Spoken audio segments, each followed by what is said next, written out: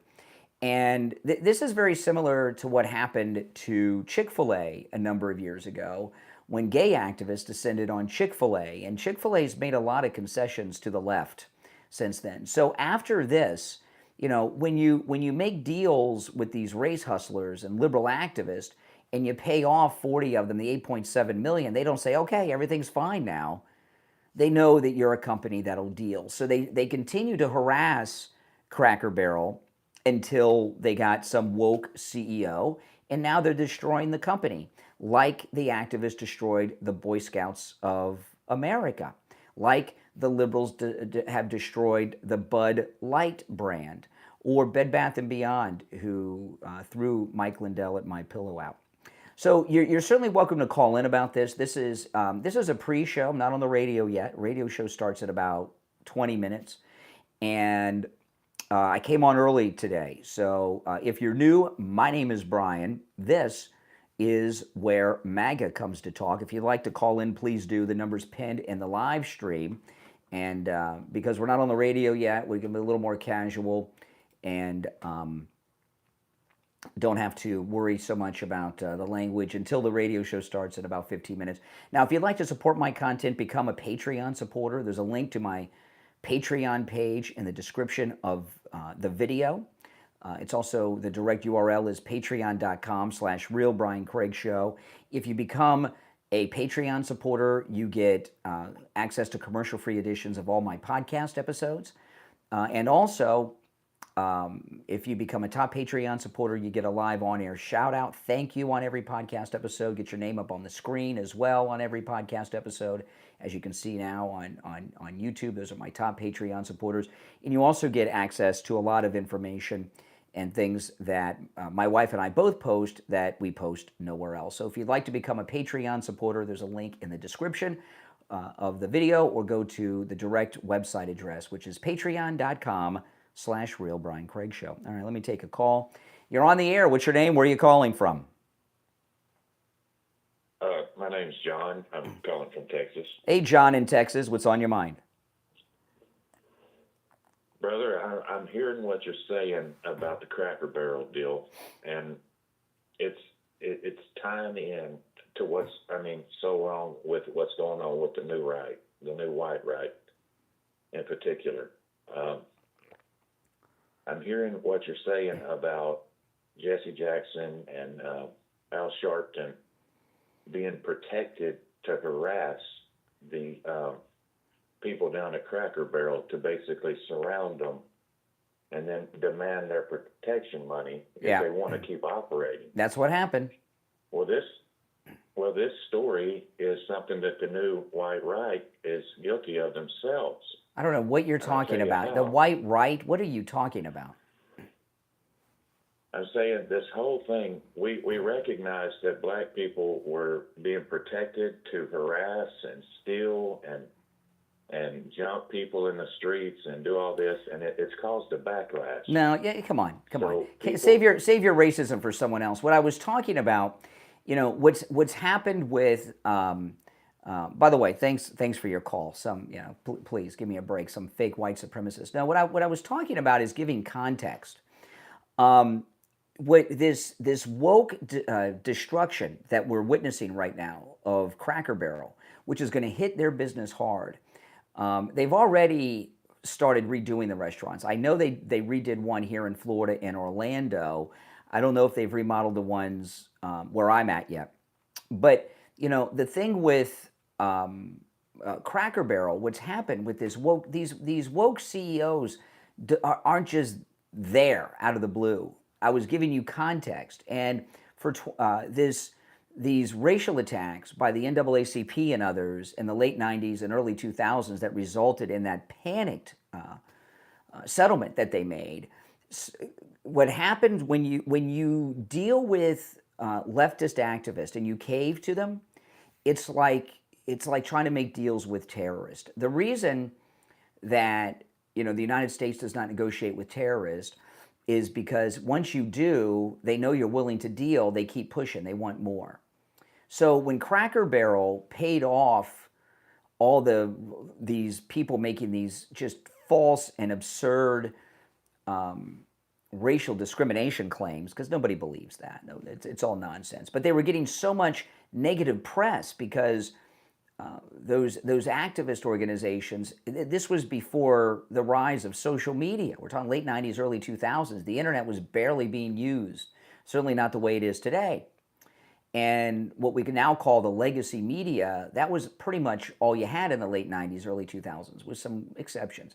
And they flooded nonstop what you call the legacy media today, the main networks, everything that had massive viewers compared to today, all these negative racial stories about Cracker Barrel. So they paid off this lawsuit that I shared with you. And then what they did was they kept pushing. And next thing you know, they're celebrating LGBT stuff. And then next thing you know, they're changing their logo. They're changing the interior. It's no longer a country store. It looks like an IHOP inside the place. And that it's the destruction of a great American company that a lot of us enjoy. And their business is going to hit hard because this story, as it spreads, people are going to stop going to Cracker Barrel. All right, let's go. You're on the air. What's your name? Where are you calling from? You're on the air. What's your name? Where are you calling from? Yes, once, twice. All right, they lost their nerve. If you're on hold, stand by. You are welcome to call in. This is a bit of the pre-show. The radio show will start in about a little less than 15 minutes. But I thought I'd start up early. What I was saying at the top of the stream is a lot of times context is important. Why did this happen? And you know what President Trump says, everything woke goes to, I can't say it because we're not on the radio quite yet, but you know what I mean. Go woke, go broke is the nicer way, but the one with the S word that ends in T is what the president says. And once liberals get into these companies and organizations, they destroy them all. The Boy Scouts of America no longer exist, basically, because of what the leftists did. And Cracker Barrel is in big trouble. You may have seen the story that Bed Bath & Beyond is moving out of California. Bed Bath & Beyond pretty much went out of business because they fell victim to wokeism and kicked out Mike Lindell at MyPillow, and it was a major backlash. People stopped going to Bed Bath & Beyond. They went bankrupt. A store in my neighborhood went out of business a couple years ago, and we're going to see a similar backlash with Cracker Barrel. Now the question will be, since they've only remodeled a few of these restaurants, and they probably haven't changed the signs on all that many of them yet, will the backlash be so heavy they'll stop in their tracks what they're doing? We'll find out. You're on the air. What's your name? Where are you calling from? You're on the air. Hey, it's Will from California. Hey, Will. Hey, I just wanted to call you to tell you that Maxwell's on work release today. Now tell us why that's a good thing. I'm not talking about that. I know nothing about it. So No, I'm not talking about that. That's Come not. on, don't be soft. Be a man. Talk Get about your Maxwell on work get release. your own show, and you can talk about what you think's important. Come on, tell us. All right, take care. That's it. I mean, and one of the things that's changed in this see, this is an interesting thing what's happened, because there's so much backlash against Cracker Barrel right now. We've seen for the first time what's been going on in the last few weeks. We're seeing this in Texas with the redistricting, right? And we've seen Republicans, because of Trump's leadership, because the Republican Party is now a MAGA party, we've seen the Republican Party stand up for what is right and behave like Republicans and react and deal with things in the appropriate way in which we have won. We're in charge, we've won, we've got the mandate, we've got the American people behind us. So, the leftist activists are... Steve Kane. Oh, Steve's calling, yeah. Hold on. You know what? Let me take a quick break. I'll take Steve's call, and then I'll find out what he wants, and then we'll be back. All right? If you are new, make sure that you subscribe. Let's see here. What commercial am I going to play? Because I wasn't planning on doing that right now. Hold on. Let's see. What do we have? What do we have? All right. We'll take a quick break. Be back.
Okay, Steve didn't answer when I called back.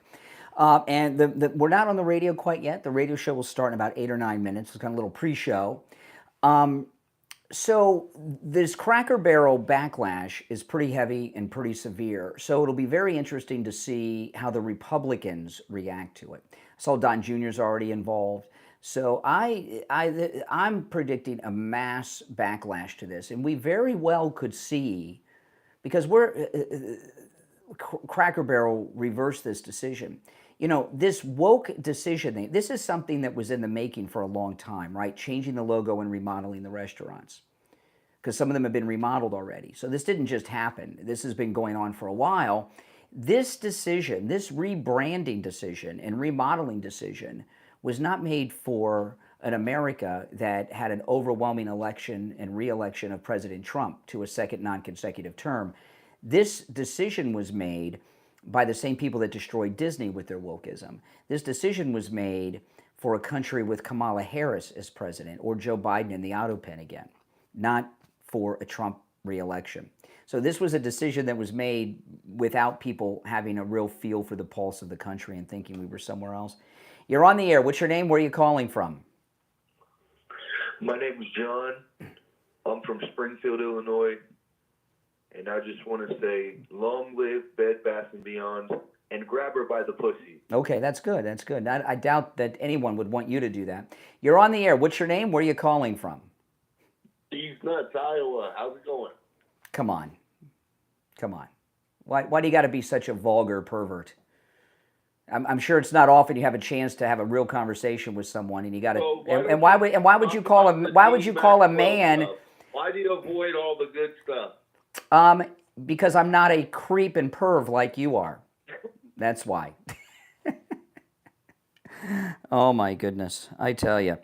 But so those of you that are wondering what I'm doing here, coming on early, my local Starbucks that I go to every morning, they've been opening up at 5:30 for a long time, and this week, and I just found out this yesterday, this week they started opening up at 5 a.m.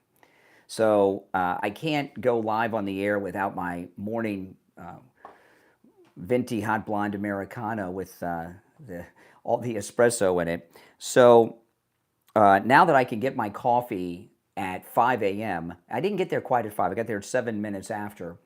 Now that I can get my coffee at 5 a.m., if I'm not too busy in the morning, because sometimes I have to do work before I go on the air for my podcast or for the radio station or something, I'm going to start coming on early. And so make sure you got that notification bell clicked. I'm going to try to come on around about 5:30 on the main streams as many days of the week as I can. And, you know, I've been wanting to turn the show and transform it into a 4-hour show for a while. And because I'm addicted to my espresso, okay? So I got to get it in the morning. But since I couldn't get it early enough to go on early, I haven't been able to really start that. So today is the first day of that. Now, if you're on hold, hang in there, because we're getting close to when the radio station will be switching over. So I'm not going to take any more calls until then, just in case they accidentally switch me on early. And we've got one of these wonderful callers, and they're not, and they're setting up, and they're not ready for the dump button. But I'm going to open on the radio with the Cracker Barrel story, and I really think the context is so important. But now with the Republicans standing up, yep, espresso. This has 4 shots of espresso in it, and I get one of those every morning before I go on the air, and I drink it during the show. And I've tried to give it up. I used to drink 2 of those every morning, and I'm down to 1. So I've cut it down 50%, but I can't get rid of that last one. I've tried it over the weekends from time to time, and it just hasn't worked out. But I'm going to lead with the Cracker Barrel story because, you know, it's more than just about the logo. They obviously want to cancel out the old white guy. They don't want the old white guy there, right? Because, you know, we talk about this whole controversy, which is an insane controversy over the Sydney Sweeney ad. It's because the woke left have decided that white people were going to be segregated from our society. They don't want white people starring in movies, television shows, in logos, in television commercials, or anything. And they were winning that. They were about, if Kamala Harris would have been elected, this Trump 2028 hat I'm wearing may have been outlawed before long. Hold on, I got to adjust the AC. Be right back, guys.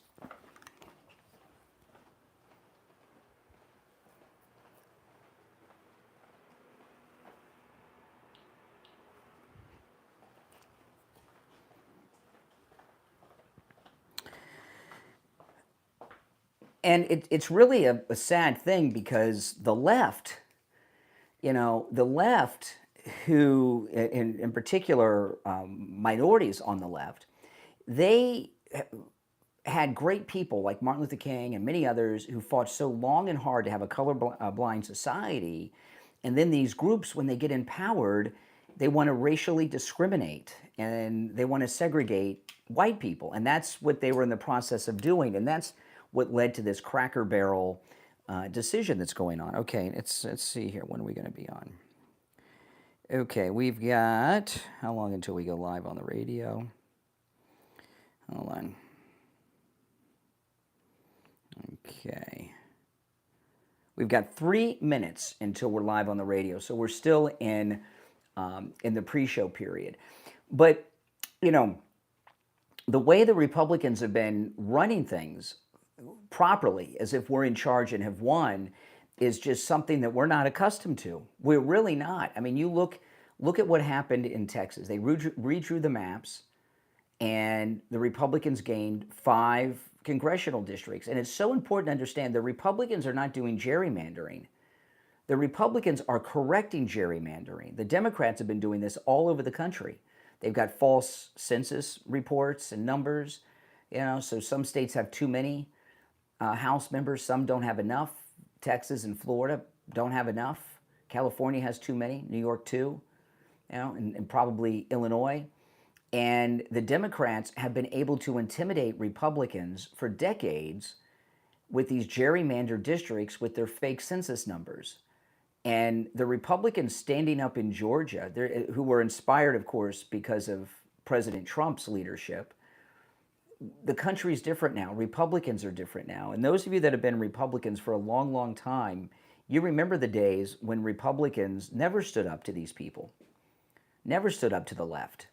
And they are for the first time. So this Cracker Barrel story, which may not seem like the most important story in the world to a lot of people, it's one of those defining moments of what's going to happen in the country. Would you go to Cracker Barrel to have a meal now with what they're doing? Now we're going to be live in just over 1 minute. If you'd like to call in, please do. The number's pinned in the live chat, 888-465-2631. And like I said, I'm going to start coming on early, like I did this morning, every morning that I can. So make sure you click the notification bell, and you can join me in the morning when I go live early. All right. And if you're new, make sure you subscribe. And everyone, please like the video. And if you could share the video on your social media right now, that would be awesome too. I'd appreciate it, guys. Okay, we have 30 seconds till we're live on the air.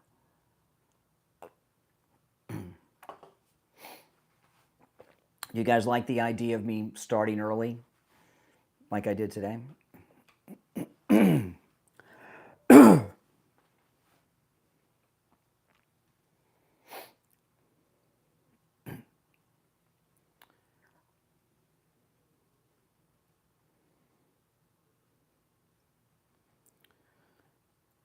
Welcome to the program, everyone. My name is Brian Craig. This is the Steve Kane Radio Show, Florida's longest running radio show on the radio since 1977, celebrating 49 years on the radio. If you're on hold, stand by. We have a lot to cover today, but what I'm going to start with today is this Cracker Barrel controversy. It really has to be talked about. I've been following it since it broke yesterday. I was live on my podcast yesterday when this story broke, and I've been following it, and I've been very frustrated at all of the coverage that I've seen everywhere about Cracker Barrel, because there's been zero context into what's happened. And if you don't know, Cracker Barrel has gone woke times infinity. They've changed everything but their name. They changed the logo. They're still called Cracker Barrel, but they're working on that. But they changed the logo and took the old man in the chair sitting next to the soda Cracker Barrel off of the logo. And they've done a complete remodel of the inside of the restaurants, and they're so generic and boring. I would say the inside, these newly remodeled Cracker Barrels have about as much personality as your average IHOP today. And what's missing is not just that they were involved in the LGBT office whatever Olympics, which I'll get into in a little bit. Cracker Barrel has been under constant attack by the left for about 25 years. And when I was watching the news coverage and also watching some of these conservative influencers as well as the news cover it, they have not talked about what's been going on with Cracker Barrel for the last 25 years. I'm a big fan of Cracker Barrel. I eat there once or twice a year. My wife and I, we go to Cracker Barrel we get takeout on Thanksgiving a lot. Since our daughter grew up and moved out of the house, you know, we get takeout at Cracker Barrel. We also do that on Christmas sometimes. And their Thanksgiving takeout is spectacular. It's very good. And my wife and I, it's just we'll get an extra dinner for each of us to have for the next day. It's very good food. And I mean, I've been going to Cracker Barrels my whole life, and it's part of Americana. But like anything else that goes woke, you know, I can't say on the radio I can't quote the president. He says everything woke goes to with the S word. But go woke and go broke, I can say on the radio.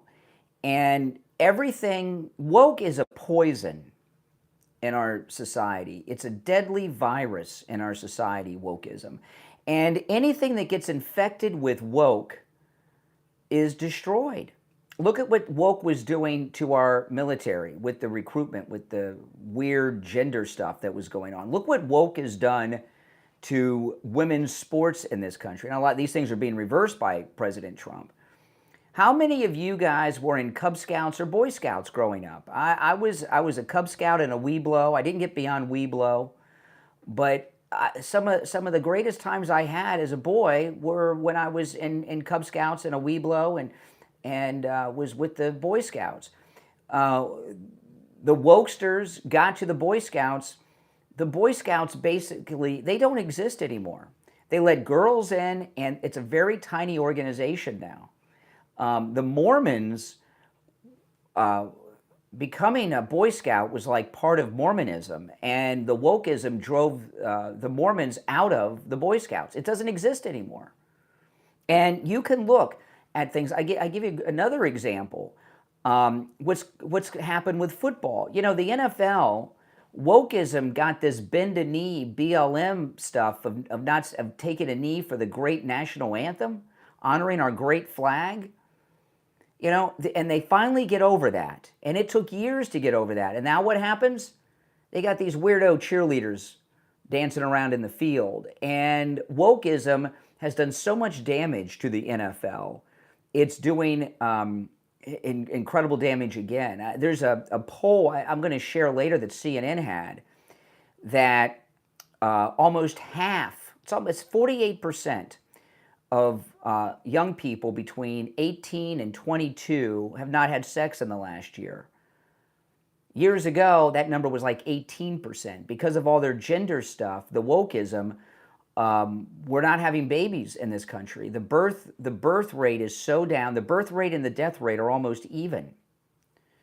You know, this deadly truck driver accident on the Florida Turnpike in Fort Pierce that's made the national news, where this guy that didn't speak English in the country illegally was given a CDL license by Gavin Newsom, who should be charged as a co-conspirator in that manslaughter case.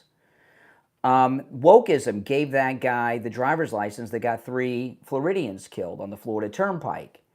You know, wokeism is a deadly poison that sometimes and oftentimes gets people killed. Lincoln Riley is dead because of wokeism. Bed Bath & Beyond, here's another one. Bed Bath & Beyond, they're getting a lot of publicity lately. They're moving out of California. Bed Bath & Beyond got all woke and kicked Mike Lindell's MyPillow out. And they went bankrupt. They're barely in business. My guess is they're pulling out of California like they pulled out of my neighborhood here in Florida a couple years ago. They're going out of business because when they went woke and ejected MyPillow, millions of people stopped shopping there at Bed Bath & Beyond. Go woke, go broke. Everything woke turns to blank. And we could probably look at Disney. I have been an annual pass holder at Walt Disney World for many, many years. They went woke and did the insane thing. You know, Mr. Walt Disney, the man Walt Disney that created the company, he was a Republican, and a very strong anti-union Republican. We had a Republican governor in Florida that he made the deal with to build Disney World here. They went woke, and I haven't been to Disney World in years. I don't have my annual pass anymore. In fact, everyone in my family, we had a annual pass, and and a lot of people like me don't go to Walt Disney World anymore because they went woke. You know, so this decision that Cracker Barrel has made isn't a decision that was made overnight. You know, this change in the logo, taking the personality out of their restaurants and out of their old country store. They've been under attack for about 25 years. I'm going to get into some details on that after the first break, but here's the deal, okay? This change that they made is one of the worst it's the worst business decision a country has made since Bud Light made that strange person their spokesperson. You know, you're not going to... Now, there's some talk that Bud Light may try to work something out with Sydney Sweeney and try to bring the brand back. Maybe, I don't know. But the devastating impact that they had on Bud Light, Cracker Barrel has Bud Lighted themselves with this. You know, that's what's happened. They Bud Lighted themselves with this. But the decision they made, because they've already remodeled some of their restaurants. I know one of the Cracker Barrels in Orlando has been updated with the new logo and the new interior. I don't think the one near me has. I'll check. But as far as I know, it hasn't. But this isn't a decision that was just made overnight. This is something that was made some time ago and is going into effect now with Cracker Barrel. And this decision they made was for a different America. The decision they made to change their brand away from a classic American look to this woke generic garbage was a decision that Cracker Barrel made with this woke lady that's running the company into the toilet. It was a decision that was made not for an America that reelected Trump and he won all the battleground states and all of that. This decision was made for a woke America where Kamala Harris was president, or Joe Biden in the auto pen had another term.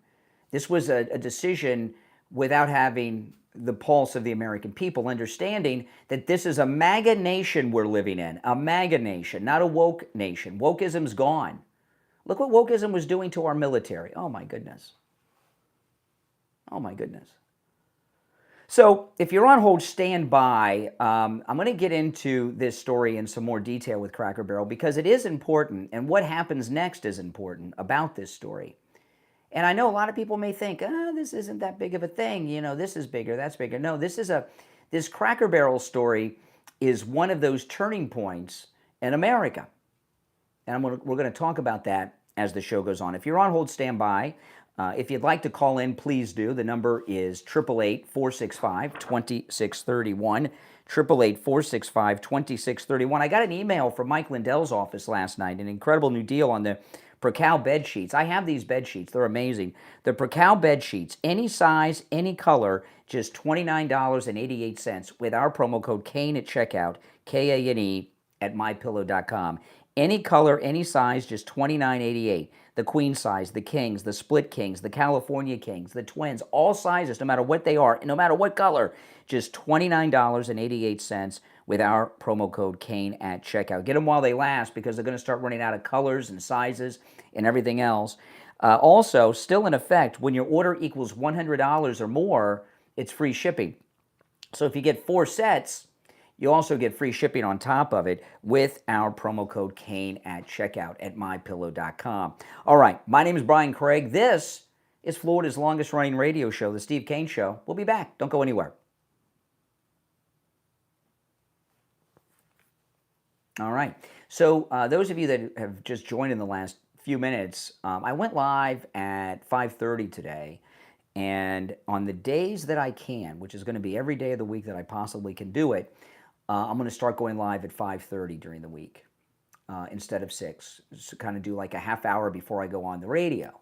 And I am able to do that because my Starbucks is opening up at 5, not 5:30, so I can get my coffee earlier.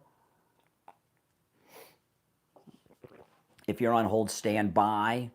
We'll take some calls when we get back. And if you're new, make sure you subscribe. This is where MAGA comes to talk. Okay.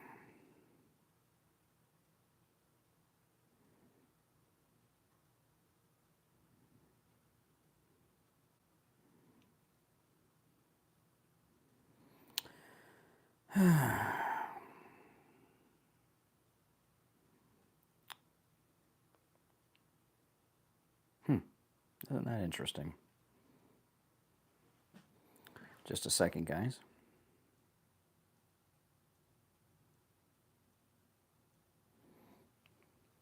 Okay.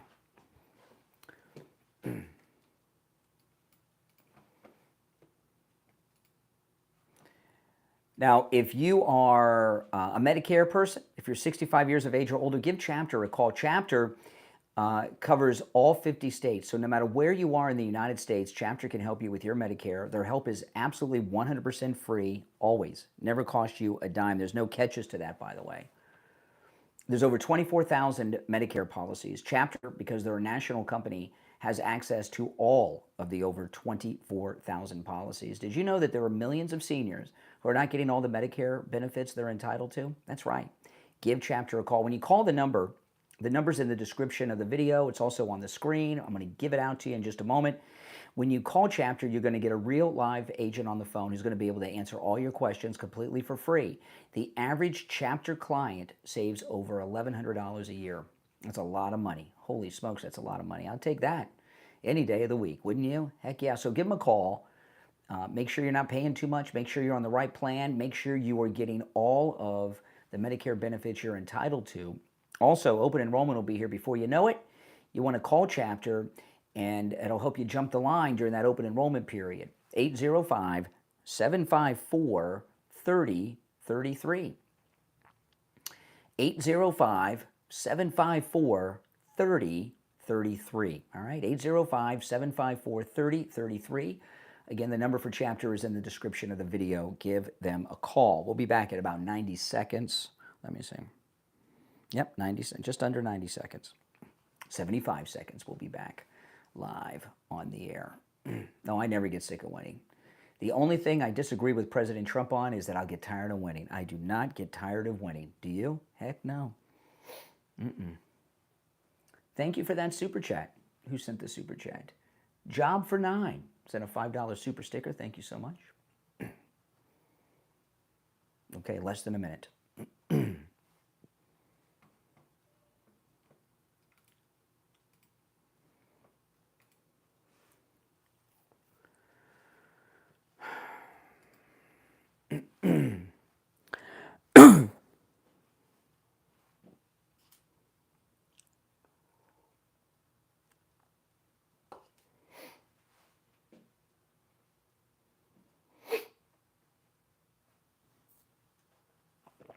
All right, here we go.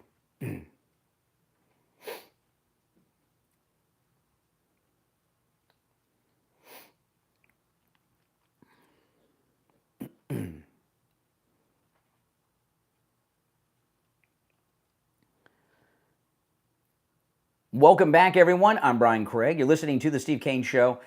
We're talking about what's going on with Cracker Barrel and how the wokesters are about to put a great American company out of business. I got a lot to cover on this, which I'll get to as the conversation goes on. Your thoughts are certainly welcome at 1-888-465-2631, 888-465-2631. You're on the air. What's your name? Where are you calling from? Hey, it's Kirkland from Redding, California. How you doing? All right, hold on as I answer all these phones. All right, go. Oh, hold on. All right, go ahead. Yep. Go ahead. I just want to talk to you about why are you lying? About what? You said that if Kamala Harris was elected president, you wouldn't be able to wear that hat. So why are you lying about that? It's not a lie. We did ban Nazi symbols here in America, so why would we ban that? Well, first of all, I'm wearing a Trump 2028 hat. Make America Great Again and MAGA are not Nazi symbols. Yeah, why would that hat be banned? What should be banned are, excuse me, no, excuse me. You asked. You are. That's why you're distracting with the Cracker Barrel store. I want to tell you, okay? You call. What? I let you. Brian? What do you got to say to me? I let you call in all the time. I take your calls, which I don't have to do at all. Okay. You take anyone's call. Don't act like this is special, Brian. No, that's not true. There are people who are no longer permitted to call the show, and you don't hear their voices. Really? Because Jerome from California reaches you often. Because I'm very conservative, but I'm because he's able to get through to you. No, like I could. Okay, like all right. I could stop you all from calling. I'm not going to sit here and talk to crazy people and perverts. I try to be nice to these liberals and let them call in, which I don't have to do, and they just can't control themselves. Anyone who calls in, you're allowed to call. If I didn't want you on the show, you wouldn't get on. I don't quite get it. You're on the air. What's your name? Where are you calling from? Hi, Brian. My name is Sherry. I'm calling from Tamarack. And I have to tell you, I've been listening to you and Steve for 30 years. I've used them for advertising and blah, blah, blah. I've never called into the show, but I had to call this morning because I almost fell off my chair when I saw you on Newsmax yesterday. Was that announced or what? I've been on Newsmax quite a bit. Which show did you catch me on? A repeat, I guess, of Wendy Williams. Wendy Bell. Yeah, Wendy Bell. Yeah, I was on Wendy Bell. Yes. Right. That was so I said, Brian, like that. I'm like, oh my God, that was great. I would like to ask you one other thing, and I'll hang up. Okay, I hope you can do something to help. I don't get to listen a lot, to help Curtis Sliwa in New York, because I think he needs to be interviewed down here. There's plenty of New Yorkers and New York Jews in particular. I'm one of them, and he needs to help. He's got to become the next. Okay. I'm glad you brought that up. Okay, I am a little aggravated at Curtis Sliwa, and I like him. He's an American legend and icon. And back in his day, he did good stuff, right? What he is doing now is terrible. Listen, there's two types of voters in New York City for this mayor's race at the end of the year, right? You've got Zohan voters and everyone else. Right? So what Curtis Sliwa is doing, what Governor Cuomo is doing, and what Mayor Adams is doing is splitting the everybody else vote up in many different ways, as opposed to and I know that Curtis Sliwa loves New York, but his campaign is hopeless. If he was on every show every day, 24 hours a day being interviewed, he'd still lose. And every vote for Curtis Sliwa is a vote for Zohan Mamdani. Okay, can I butt in for 1 minute? I all of a sudden lately got to listening to WABC, the New York station. Yeah. I have not been to New York in 40 years, okay? Don't figure how old I am. But the point is that they discuss this constantly on the morning show. They have him on like 3 or so times a week. And the idea is this: Adams is way down. I mean, down in the Yeah. polls, but Yeah. And Cuomo, God, I have to say, God forbid, I'm not, there anymore, but I even know someone who died because of they grannies. I have a slogan from something, grannies, that rhymes with that he killed them, I can't stand the thought of him becoming mayor again. That's number 2. But number 3 is he's surging. Curtis has been surging. Curtis Sliwa is surging. I mean, if he had 2% of the vote, and now he has 4% of the vote, he surged 100%. I like Curtis Sliwa a lot, and he's a good man, and he loves New York, but he can't win, and he cannot win. Don't look. That's what if you. I know you can't listen because you're I can. No, I'm listening. You're telling me. I'm listening. When you could sometimes tune in to hear a repeat of the Sid and Friends morning show up there, and they go over all of this, and he's not that low. He's like 14 to 17. It's not a lot, but this is a horror show. The mere thought of that Zohan becoming the mayor, it's inconceivable. Listen. First of all, the whole in a post 9/11 world, for a Muslim man in New York to be ahead of everybody else in the polls, you got to ask yourself who won the war on terror, and you know what I'm talking about. And I'll tell you another thing. Where is the police union and the fire department union? Who I haven't heard them. Have they come out and endorsed anyone? Have they? Where are the 9/11 families in New York? They need to come out against this guy. It's so devastating. He's anti-Semitic. He's everything.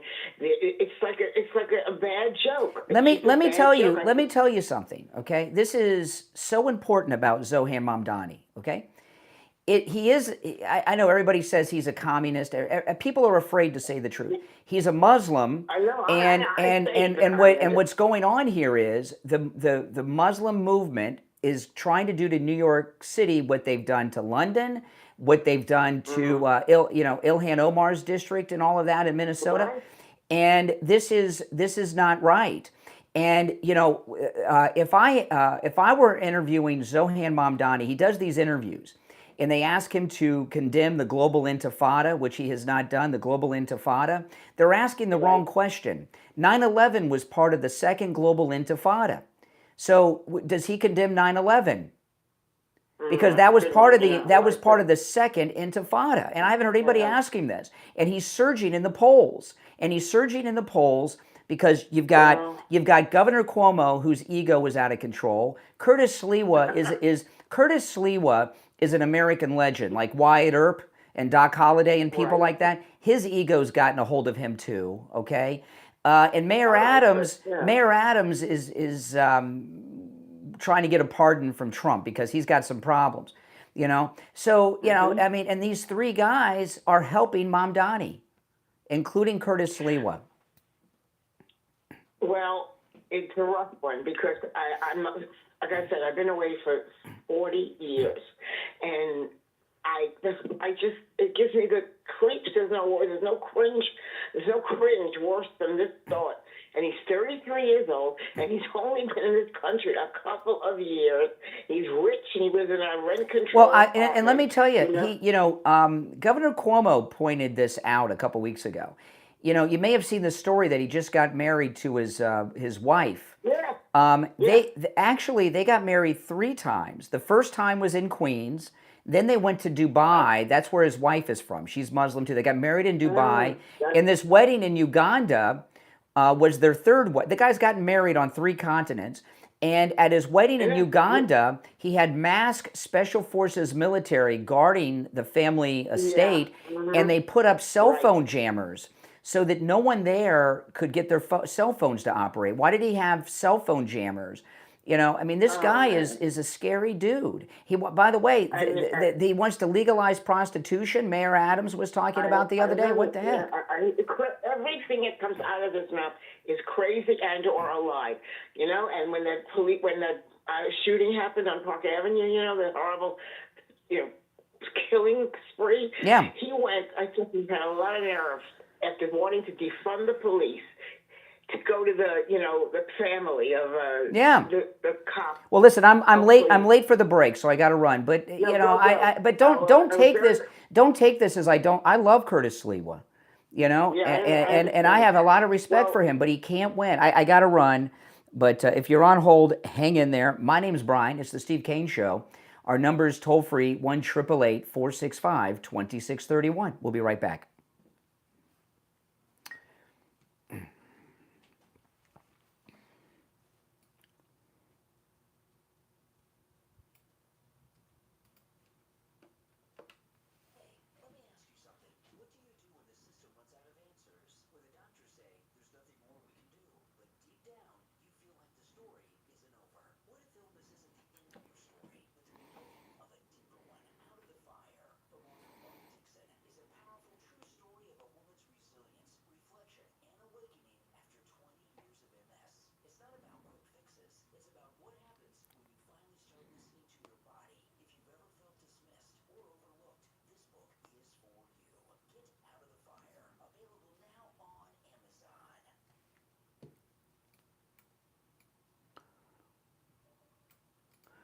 All right, we're back. If you're on hold, hang in there. Welcome, everyone. Yeah, and if you didn't catch, I came on 30 minutes early today at 5:30. I'm going to try to do that as much as I can moving forward. I've wanted to make the show 4 hours long for a while, but some days I can't because I've got too many things going on.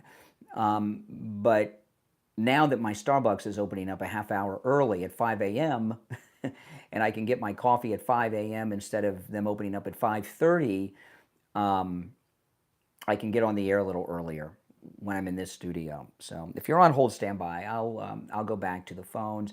Now, so far as the liberals, I like to hear all voices, okay? And I have no problem hearing from people who disagree with me.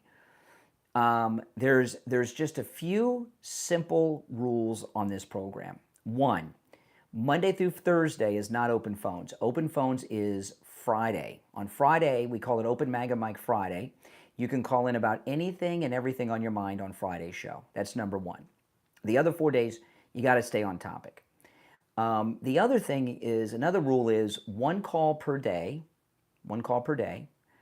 You can call every day, but only once per day, and no profanity because I'm on the radio, and none of the P word that has file in it. That word's not permitted, or calling somebody, doing things those types of things just aren't allowed. And those are very few rules.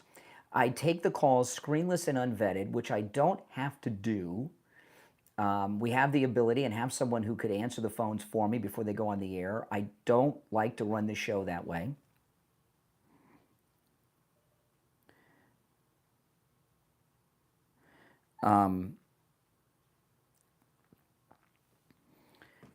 And if I don't want you on the air, you wouldn't be on the air. So I allow you guys to get on the air that think you're getting by me, but you're not. I'm letting you on the air. And you got to have some sense. This is a professional program, okay? And I don't think my handful of rules are unreasonable. But everyone's welcome to call in, abiding by those few simple rules, which I don't think, and no one does this. Nobody takes calls screenless and unvetted like I do. All right, stand by. We'll be back shortly.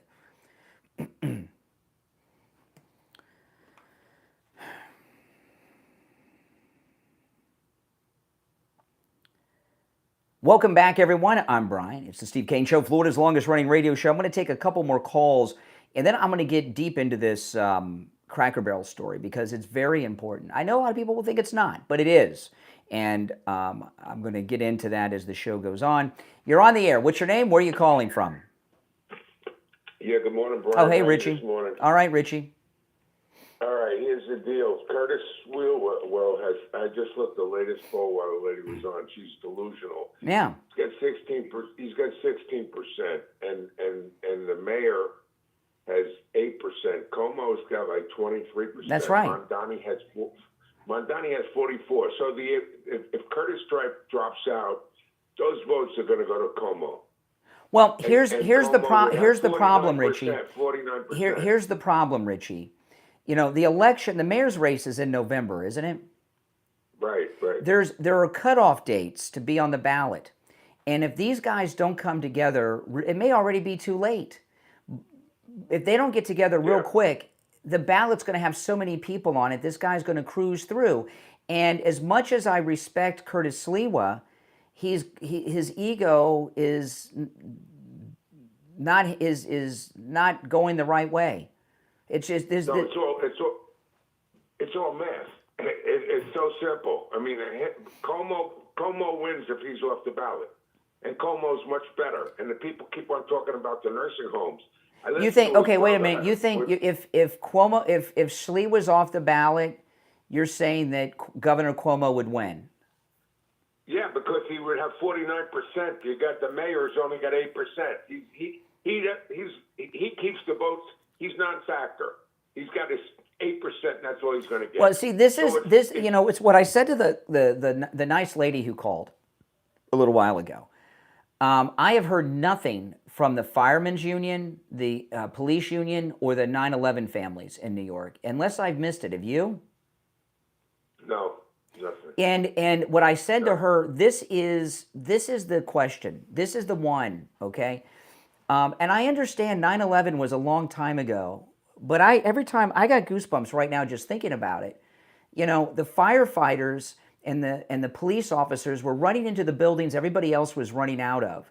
And I'm here to tell you that this guy, Zohan, will not condemn the global intifada. 9/11 was part of the second global intifada. And I haven't heard anyone ask him to condemn 9/11. And by the way, the first attack on the Trade Center too. I have not heard him do that. Anybody ask him that. And I know it's hard for somebody that's got a real question to ask, but New Yorkers that are in media, okay, that they could get this discussion going that I have. You know, I told a caller yesterday, people that we have listeners all over America and the world. Our number 2 market so far as listeners is New York City. So we have a lot of people in New York City I mean a lot, Richie, a lot. I don't mean transplanted New Yorkers. I mean there are a lot of people listening to me now live in New York City. Those of you that are in New York City, this is the question you want everyone to ask. Will Zohan Mamdani do you condemn 9/11, which is part of the global intifada? You got to get the global intifada into the question. And no one's asked him that, Richie. That might be something that would cause him to start to tank. No, I'll tell you why he won't, because he's going to lie, because now he's getting... I don't think he can say it. I don't think he could. They have asked him so many times to condemn the global intifada. He hasn't done it. Yeah, he's skirted the question. That's right. So I don't think he would. I think if you asked him, you got to ask it in a beat.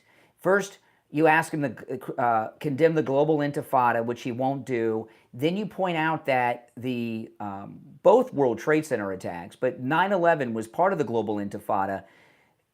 Right. Do you condemn 9/11, the attack on this city? And I don't think he would. I really don't think he can. But Brian, this is a fact, okay? What this lady doesn't tell you, she's been out of New York 40 years. I've been out a long time. New York, the demographics have totally changed. It's such a wacko city with the voters. It's not just the candidates. Most of the people in New York actually believe in this mayor because that's where they think. The New York City is full of illegal and legal migrants, and that's fact. It's not the same city. You know, it's there's a guy that I watch that does live. What is the name of his channel?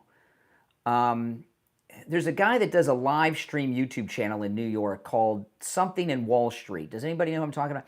And he walks through the city of New York. I saw him the other day walking in front of Grand Central Station. You could eat off the sidewalk. It's so clean and beautiful. They've cleaned it up so much. They've done some, you get this guy Mamdani in, you're never gonna sleep because the Muslim call to prayer is gonna be going on 5 times a day.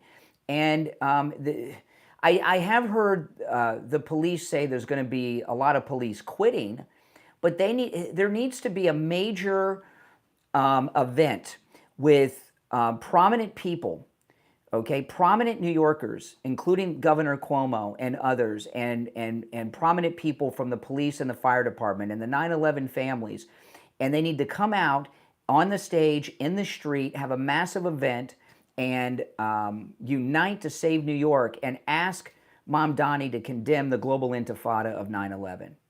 And get and I know the demographics has changed, but the Democrat Party machine is not controlled by the imams. Okay, so the Democrat. No, I got it, but there's not enough. There's not enough real Democrats that. Let me tell you this. The only sane people in New York are going to vote for Sweetwell. They are literally the last hurrah, 16%. The rest of New York City is a welfare case, man. I'm telling you, to come from everywhere to get handouts. The city is so Let me tell you, Richie. Everything free. What was the name of that? I would rather Anthony Weiner be mayor than Zohan. Yeah. I'm not kidding. The Wiener man. Yeah. And I want to just bring up one real thing. You started off with Cracker Barrel, okay? The fact of the matter is this. This is what happens. It started out equal rights for people that were gay. And then it turned into we have to have gay marriage because it's fair. And they put a guilt on everybody. Then they turn around and then they say, well, we got to let people in sports that are not the same sex. Then we went down to everybody is the same sex. There's no difference. If you want to be a girl, you be a girl. If you want to be a boy, this is such a listen. perverted. Everything that woke gets involved in, it destroys. Woke is a disease. But woke is also a guilt trip for the people that aren't woke. That's what they push. Like they get on the phone with you. How can you? They call you Nazi. They call you like Trump. They call you everything because you're normal. Yes. You see, these people that call it are not normal. And what is normal? Normal is normal. Yeah, that's another question they always just go. Well, I was talking a little earlier. See, I might play this later. CNN has a new set of polls out, and young people between 18 and 22, only 48% of them have had sex in the last year. And back in the days when you and I were that age, even though it was different decades, the number was well over 50%. Okay, well over. And because they've done all this woke gender stuff, people aren't having sex that results in pregnancies. It's at the lowest numbers. They've reduced our birth rate, our death rate and birth rate are almost equal. Wokeism, and Mom Donnie's a part of this. This thing with Cracker Barrel is part of it. Wokeism's mission is to destroy the United States of America. Yeah, but the influence on advertisement with models.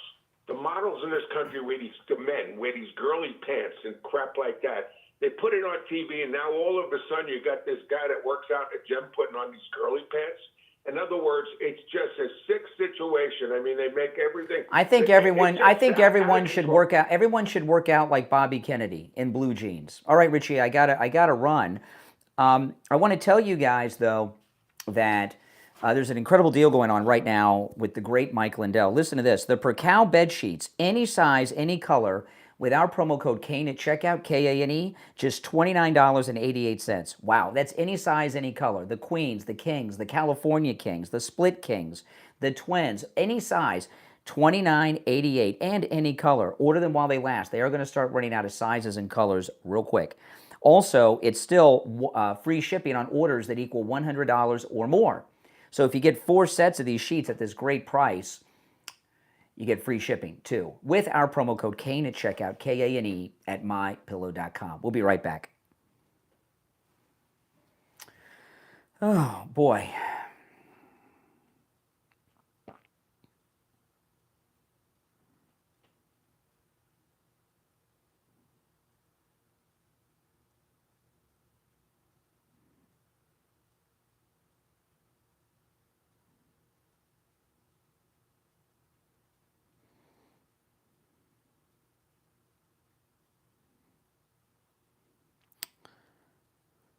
Oh, Bruce, I just got your text. I'll read that article a little later. No, Curtis Lee is a very good guy. Don't misunderstand what I'm saying. It's just he can't win. He's helping Mamdani. You know, remember what they say, the road to hell is paved with good intentions, right?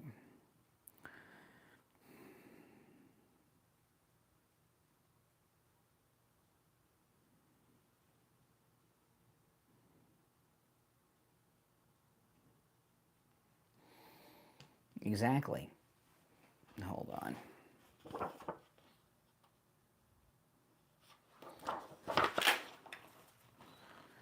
If you're on hold, stand by. I'm going to get into the Cracker Barrel when we get back.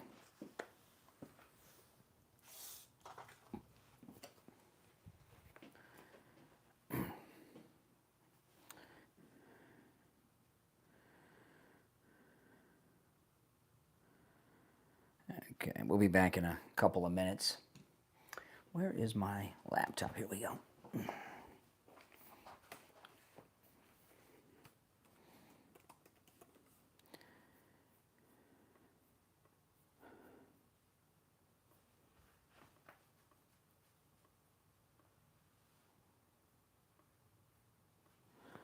Well, I'm just checking some messages. We'll be back in less than 2 minutes.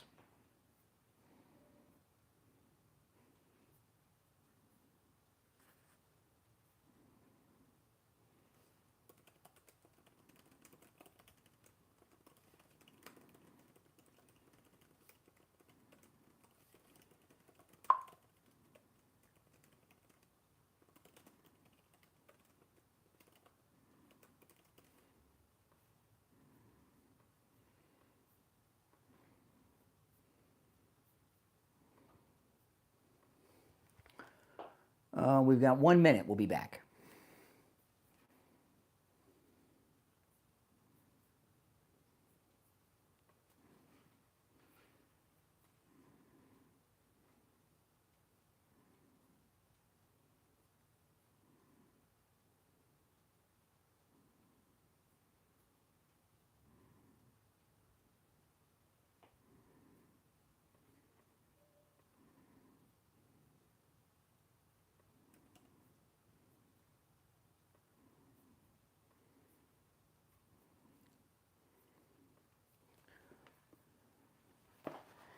If you're on hold, stand by.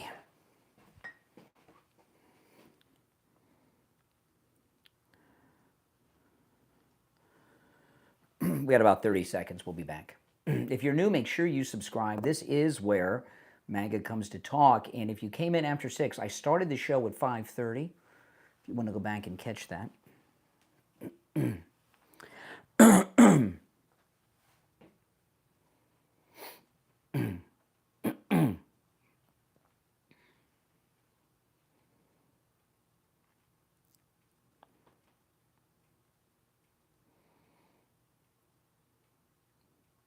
Welcome back, everyone. I'm Brian. This is the Steve Kane Show, Florida's longest-running radio show.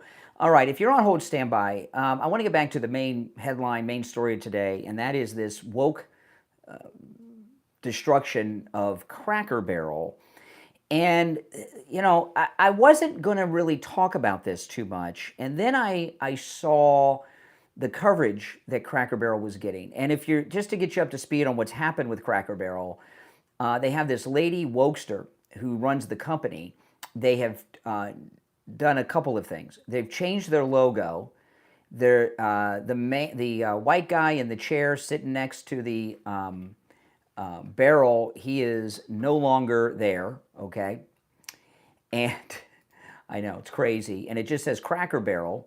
And I've been following the story since this broke yesterday. And a lot of people are out there talking about it, and I've heard some of their coverage, and it's so surface. They don't understand. And I give you one example, but I'm singling this person out, but I've seen many others, including the national news, do this. Benny Johnson, I saw him, he did a report on this, and he says they've changed their logo, and I don't like it, he said. Does he know why he doesn't like it? Does he not like it because it's trending in the news and he can get a lot of clicks and stuff, and he is coming out against something and he doesn't understand why? I think so. And I want to put into context what's been going on with Cracker Barrel. Cracker Barrel has been under attack by the left for the last 25 years. And in the late 90s, black activists, race pimps, Jesse Jackson, the NAACP, and others, used to travel around the country doing these shakedowns. Jesse Jackson was the worst. But it was the NAACP that did the shakedown on Cracker Barrel. Jesse helped. And what they would do with these shakedowns is they would go to companies that had deep pockets and tell them that if they didn't pay them, they would put them out of business by calling them a racist. And Jesse Jackson really started this industry explosion because he was such good friends with President Clinton.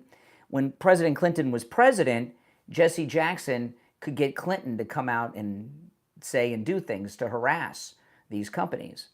So Cracker Barrel was it's extortion. Cracker Barrel in the late 90s was being harassed by the shakedown race pimps. And they had these just stupid accusations. Blacks would go to Cracker Barrels all over the place and claim stupid things like Cracker Barrel was racially segregating them from white people when they would seat them. Cracker Barrel was serving black people food from the trash. I'm not kidding.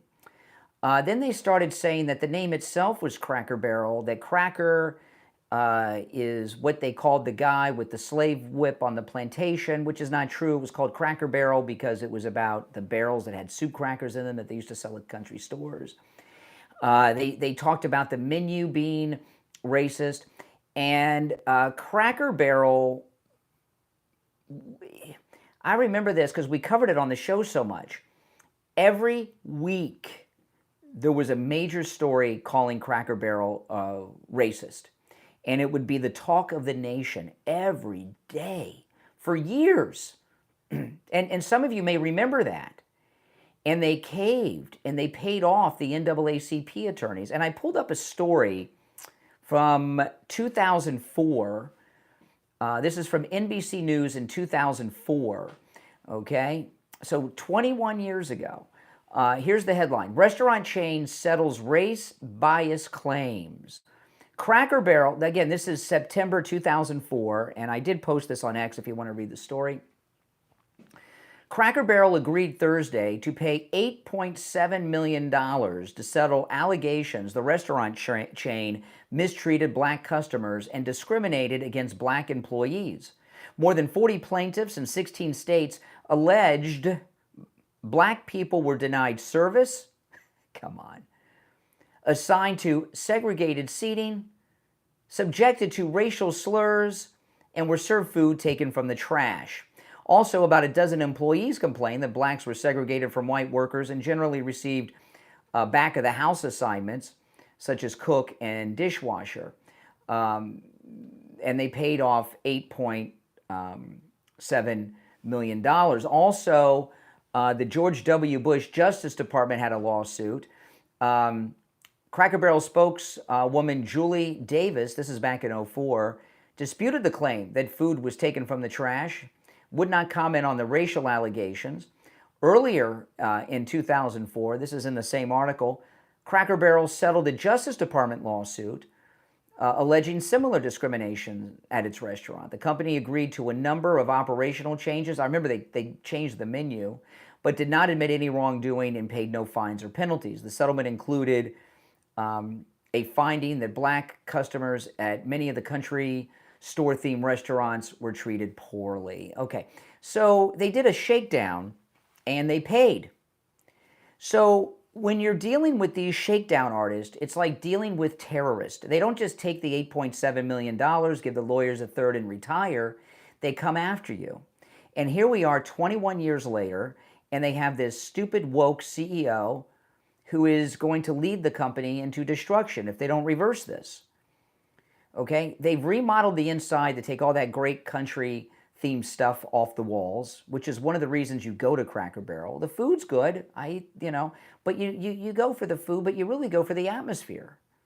So they took all that great stuff that looks like it comes from someone's, you know, flea market shopping trip. They take that off the walls. They made it generic. It looks like an IHOP.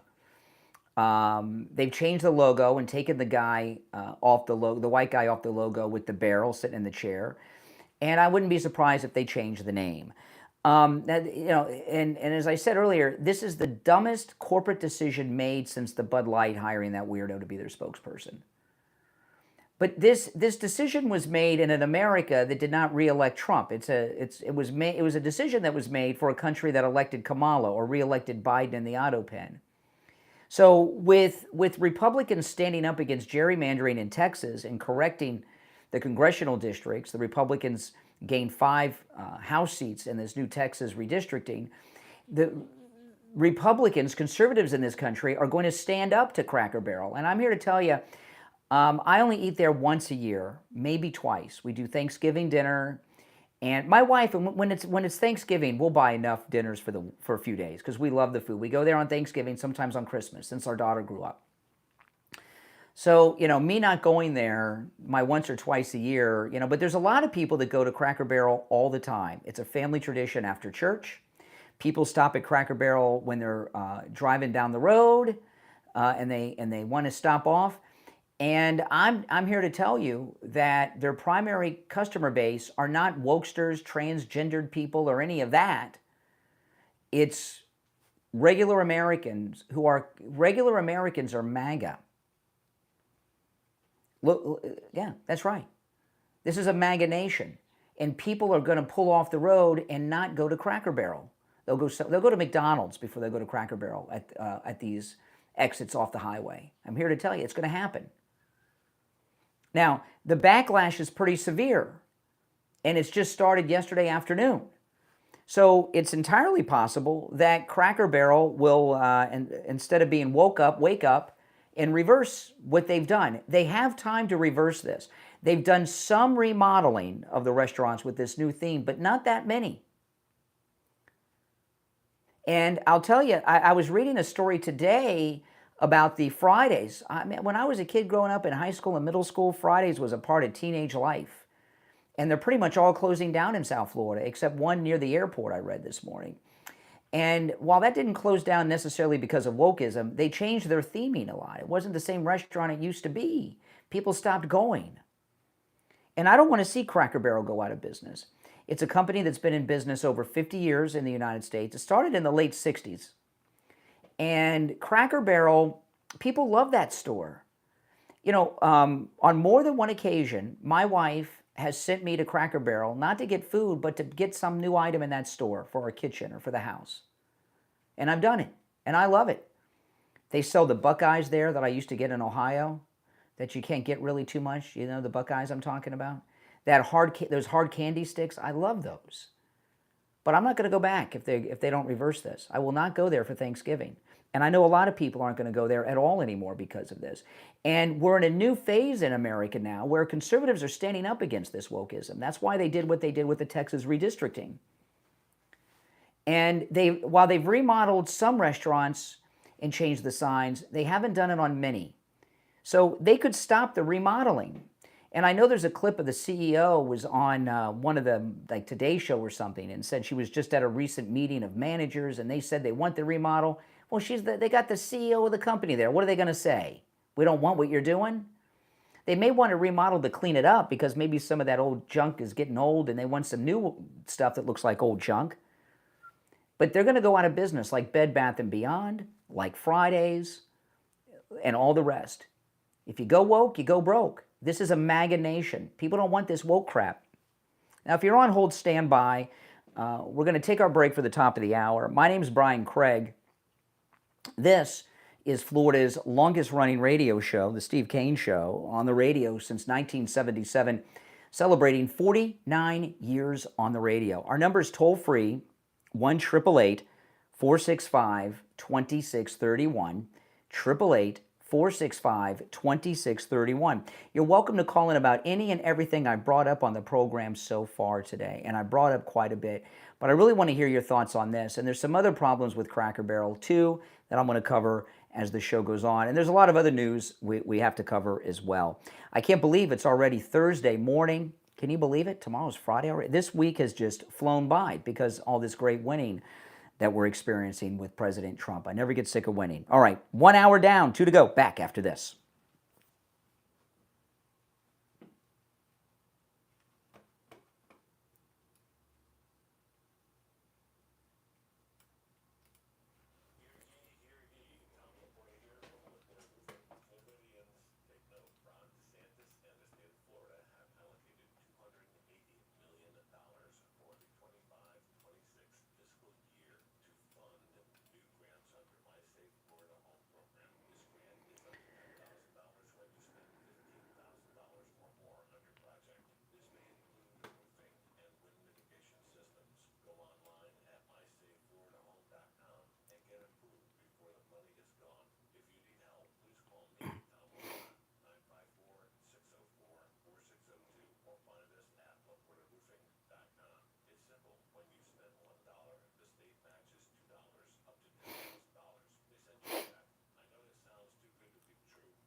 All right, if you're on hold, hang in there.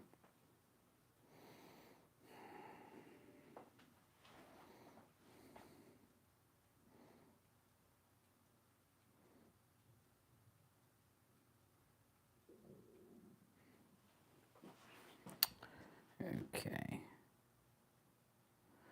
We'll be back in 2 minutes, guys. 2 minutes.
Thirty seconds, guys.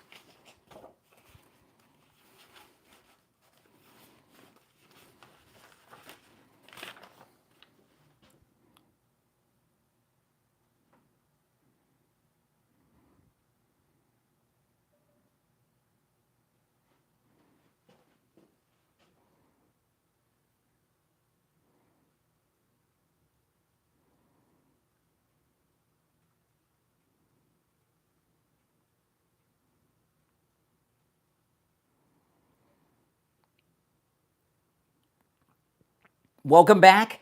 Hour number 2 has begun. If you're on hold, hang in there. My name is Brian Craig. This is the Steve Kane Show, Florida's longest running radio show on the radio since 1977, celebrating 49 years on the radio. All right, I'm going to take a call or two before I bring up some new stuff, but there's a lot to cover, and we're going to get into it as the show goes on. All right, you're on the air. What's your name? Where are you calling from? Good morning, Conservative Doug. Oh, hey, Doug. You know, I was just at Taco Bell not that long ago, maybe a month or two ago, and the funny thing was I was sitting there saying, admiring all the stuff they had on the walls. I said, man, this is pretty cool here, man. And you know, the place was packed, which they always are. But now that they took everything out, these people are trying to destroy themselves. when I go over there to get, my wife and I, we get the takeout for Thanksgiving dinner. There's a line of cars. You got to order in advance, and there's a line of cars around the block just to do the pickup for Thanksgiving dinner every year. I never had that Thanksgiving dinner, but that might be a good idea. But You know what I like? I You know what gotta- I like everything at Cracker Barrel, but you know what I really like is they have that chicken that is soaked in buttermilk, like marinated in buttermilk. Oh my goodness, it's so good. But I'm not gonna. I'll go to KFC before I'll go to this woke place. Yeah, that's unbelievable, man. I can't believe they would do something like that. Why? They were packed in it. Well, I don't maybe. Well, because I'll tell you, there's a.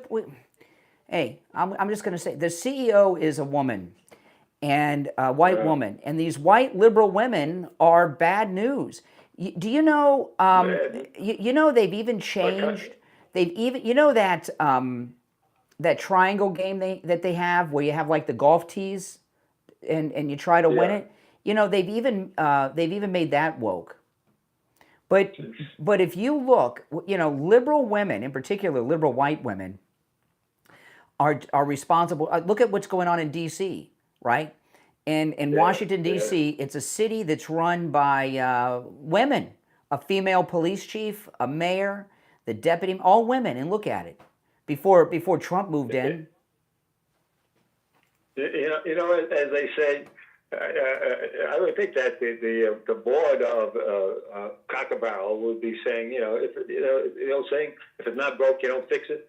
Why would you want to change the place that's packed all the time? Well, I'll tell you, there's a couple reasons, Doug. One is since they caved to the race pimps in 2004 with that fake allegations of segregation and all that stuff. The liberals have been moving into Cracker Barrel ever since, and you look at what's happened to Disney. Okay, you had a woke woman who got busted in that Zoom meeting talking about how they were putting gay and transgendered characters secretly in the background of all of their children's cartoons, and that was the end. It cost that company billions of dollars. Well, it's going to cost this Cracker Barrel a lot of money, I would think, because a lot of people are going to get turned off, and there's other alternatives. You don't have to go there. But unfortunately, they've made bad decisions, and just like Bud Light, they don't want to wake up and understand that America is not into this woke stuff. But here we go, and it's never going to end, I guess. That's right. That's right. Wanna, well, they could. I don't know. I don't know what their board of directors situation is. They need to fire this CEO, announce they're reversing this, and not do it.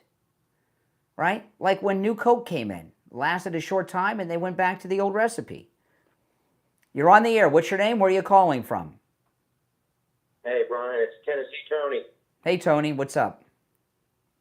I don't know about that barrel deal, but well, Tennessee is where Cracker Barrel originated, if I remember correctly. And see, with a bigger family, every time I take vacation, I like to find the hotels that have the Cracker Barrel right across the street or out front. Because with a bigger family, it's one of the only restaurant chains that you're actually able to go in with a big bunch of people and sit down and eat a good meal at an affordable price. I just hope they're able to keep all of their prices affordable with all this wokeness, I would go to Waffle House or something. I wouldn't go to Cracker Barrel right now.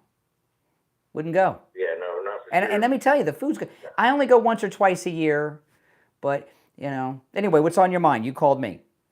Yeah, I was just calling to talk about that Cracker Barrel, but I'm pulling into work, but I gotta get off here. All right, you take care. And one last thing on Cracker Barrel, and then I got a lot of other things I want to cover. It's going to end up one of two ways. They'll continue this wokeness and end up closing down locations. They will end up closing down locations. I live in the South, in Florida. There's a Cracker Barrel off of I-95 all the way up I-95. The South is now very conservative. We're not Democrats anymore. People will not go into these places, just like they won't get a Bud Light. The damage to Bud Light is so bad. There's a show with Billy Bob Thornton that it's only been on one season so far. It's coming back for a second season too. It's called Landman. Have any of you seen Landman? Billy Bob Thornton. and it's about the oil business in Texas, and in West Texas or wherever the oil wells are. And there's a scene where Billy Bob Thornton's in the local diner with the guys that work on his rigs with him, and the waitress comes up and tells them that there's a special going on Bud Light right now, and they're like, no Bud Light for us. Do you think we're gay or something? You know, the damage that's been done to Bud Light. There's been a lot of talk that it's irreversible until we saw the Sydney Sweeney ad campaign was so successful. Sydney Sweeney might be able to bring back Bud Light, but I don't think so. I mean, if you pulled up to a gas station and you saw a guy walking out with a 12-pack of Bud Light, what would you think? You'd think. And guys don't want to be thought of as gay. I'm sorry. Okay, even a lot of the gay guys don't want to be thought of as that. And they have done permanent damage to that brand. And Cracker Barrel is in a spot like that right now. One last thing I want to mention before I move into the other stuff. There's been something that has happened that I'm so glad that has happened, and it kind of fits into the culture war. You know, when I say this is a MAGA nation, this country has always been a conservative country. We've never been liberal as a nation. We really have not. It seems that way because liberals are overrepresented and Democrats were able to intimidate Republicans in the past. Republicans are standing up now. That's why we're taking the D.C. back from the criminal terrorists. That's why we're redistricting Texas. That's why we're going to stand up against this with Cracker Barrel. There's been a big change that's going on. I read an article about this morning. The yoga pant trend is over. Women are now starting to wear jeans, not just those American outfitter jeans in general. And I'm so glad that's happening because, you know, this fad that's been going on for the last few years of the yoga pants, you go to some place, sometimes it's uncomfortable. You're out somewhere, it looks like the woman's got things spray painted on her body, right? You know, and I find myself it's a little embarrassing sometimes, you know, because the women are like naked and it's inappropriate as well. And I'm glad jeans are back. And jeans are back because this is a conservative country. Wokeism is dead. Now, if President Trump was not reelected, wokeism would be reigning strong and things would be different. But so many people were intimidated into being woke leftist, and Trump's reelection let them know they're not alone, and they've come out of the closet as conservative.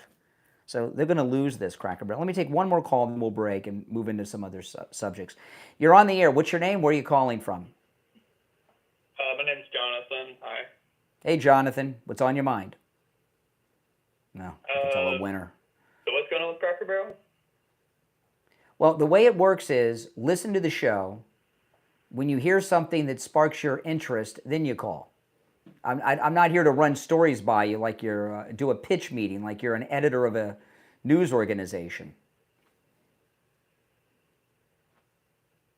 All right. Okay, so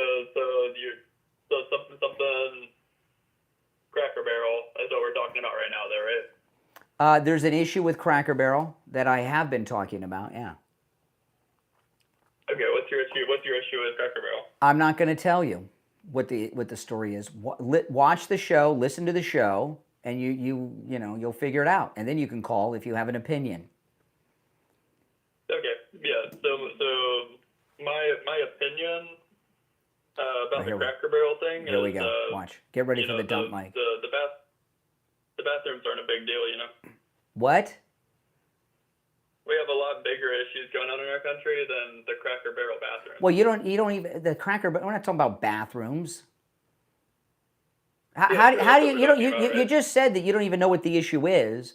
So how can you say there's something bigger? I was watching and calling in. We definitely have bigger issues in our country than the Cracker Barrel bathrooms. We're not talking about the bathrooms at Cracker Barrel. Yeah, we're talking about Cracker Barrel. We're not talking about bathrooms at Cracker Barrel. Oh, okay. You know, usually when that's just what, you know.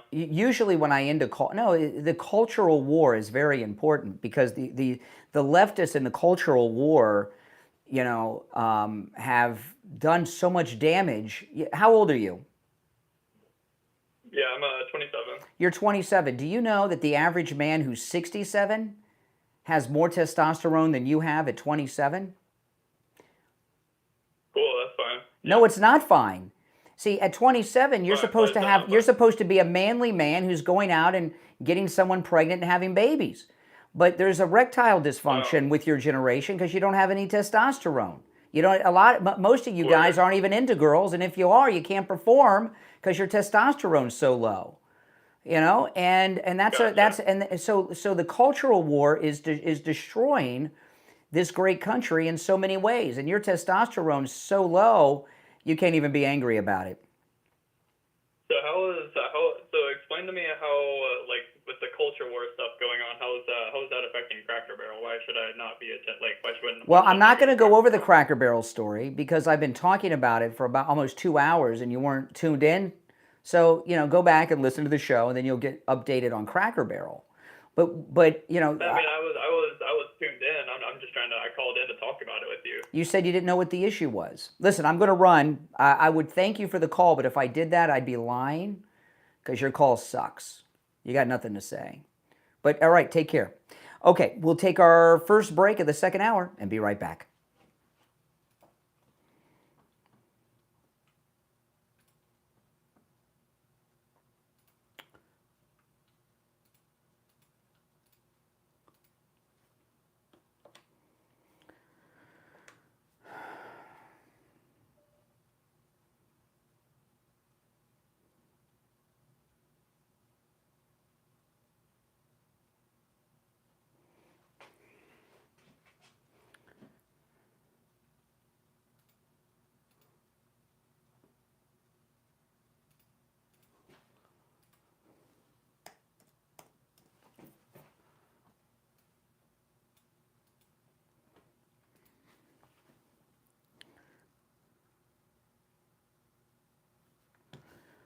I'm just queuing up some stuff I want to talk about moving forward. If you're on hold, hang in there. I'm going to get to some stories before I take more calls.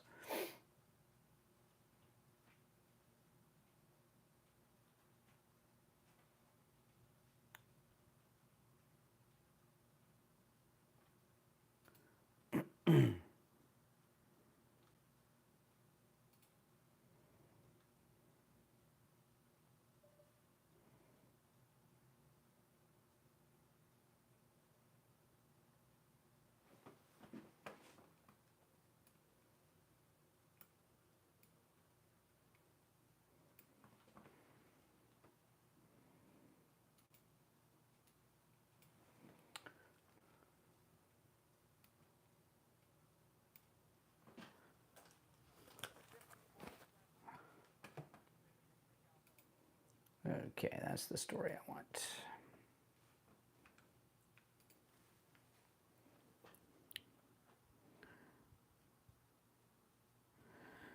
Okay, we got about 90 seconds and we'll be back.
All right, we're back. I'm Brian. It's the Steve Kane Show, Florida's longest running radio show. I'm going to ask you what very well may be the most important question I ask of you today. And that is, do you or someone you know or love suffer from neuropathy? Then listen up. You want to call Lighthouse Medical. You know, Lighthouse Medical in Pompano can help you no matter where you are in the United States, even locally, without going to the office. They understand that if you have neuropathy, you may not be able to get out of your house. And that's a difficult thing, and they're going to relieve you of that problem because Steve had every neuropathy symptom there is: the dizziness, the pain, the falling down, the tingling in the hands and feet, that feeling of pins and needles. That's the word. Oh, you know, sometimes you can get that when your leg falls asleep or your foot falls asleep. Neuropathy makes life really unbearable, and your doctors will tell you there's no treatment for neuropathy. That's not true. Lighthouse Medical has a treatment that works and that lasts. Steve had his treatment for his neuropathy just over 3 years ago. They rid him of his neuropathy symptoms at Lighthouse Medical, and his symptoms have not returned. Give them a call. When you call, make sure you mention you heard about them on the Steve Kane Show so you can take advantage of the no-charge consultation. 754-222-6642. 754-222-6642. That's 754-222-6642. And online, lighthousemedicalcenter.com. Okay. So I want to get to this story because this fits into the Cracker Barrel, everything that's going on in this country. This is a new set of polls that it sounds good in the beginning, but at the end we get a real bad result. This is CNN, and this is yesterday on CNN. Listen to this.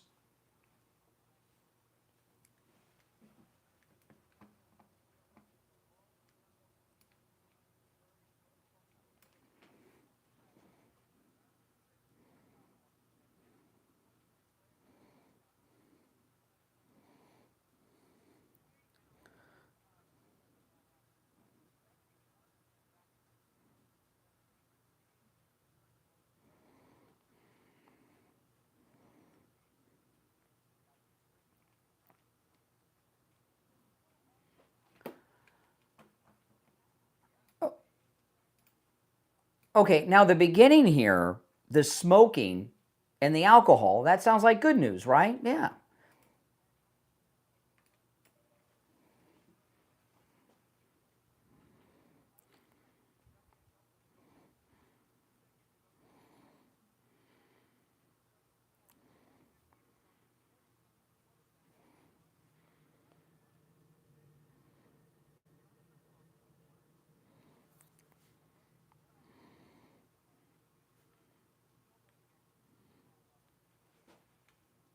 Okay, so drinking's down, smoking's down. Those are good things, but it turns pretty bad. Listen.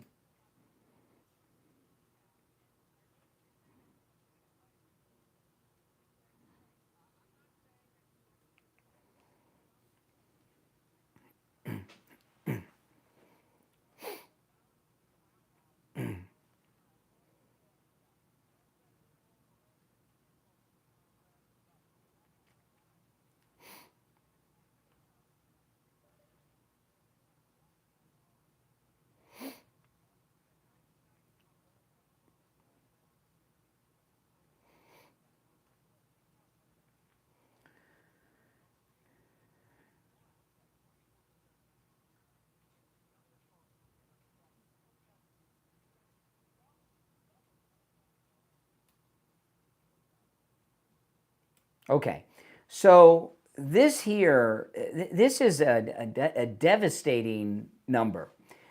Among those between the ages of 8 in this new CNN poll, among American adults between 18 and 21, in the 1990s, 24% of them did not have sex in the previous year. Did not.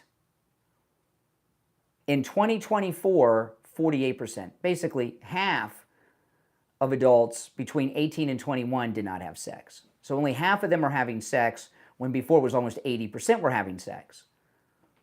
And I know a lot of people will say, oh, well, you know, conservative values, you know, we're still in favor of reproducing the species. And this wokeism that the liberals have infected us with has caused about half of people of childbearing years not to have sex anymore. And they don't have sex not for moral reasons with purity rings. They're not having sex because the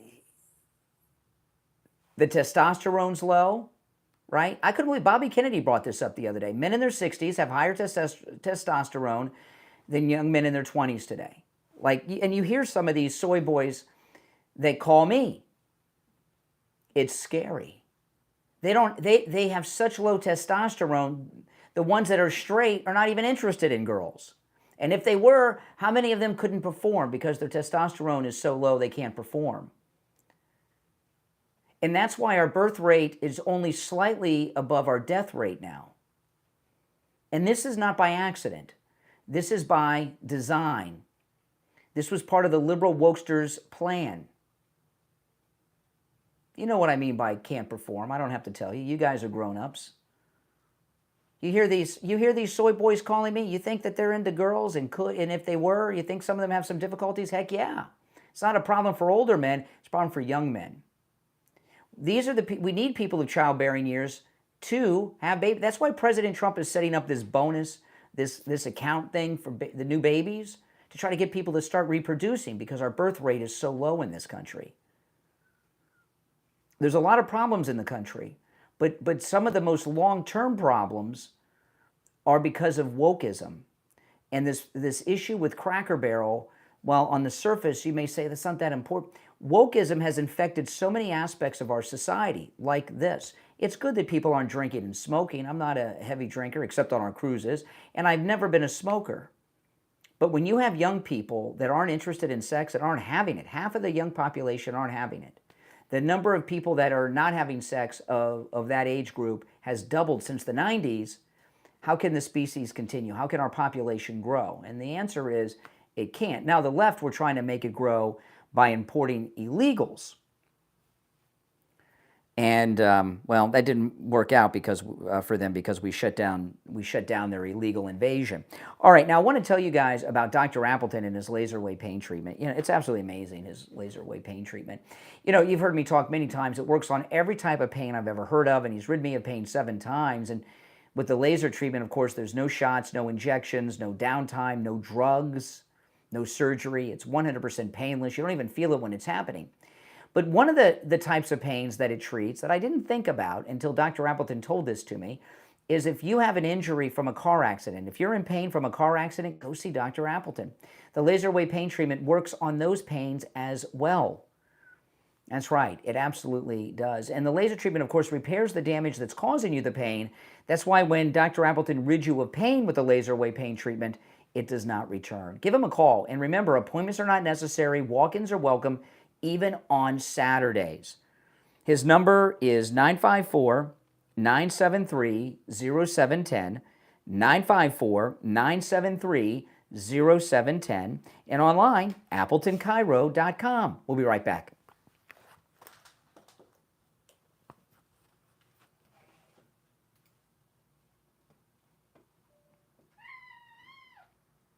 Hey, Haku, what's up?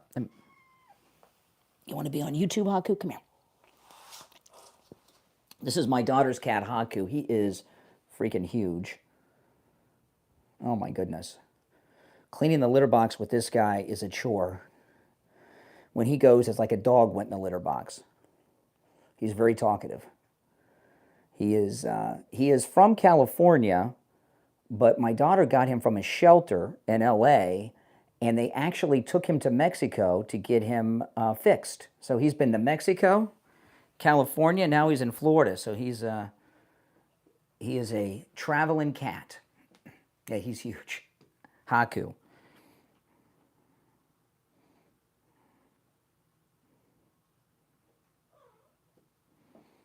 That's his name. Mm-hmm. Now listen, if you're 65 years of age or older, call Chapter. Talk to them about your Medicare. Did you know that millions of seniors are not getting all the Medicare benefits they're entitled to? That's right, millions. You could be one of those millions. Find out. Chapter covers all 50 states, so no matter where you're located in the United States, give them a call. The number's on your screen. It's also in the description of the video, 805 754-3033, 805-754-3033. And when you call, you're going to get a real person, a real agent on the phone. They'll answer all your questions. It's completely free. There's no catches, no hooks, nothing. It's completely free. The average chapter client saves over $1,100 on their Medicare. So make sure you're on the right plan. And if you're on the right plan, they'll tell you.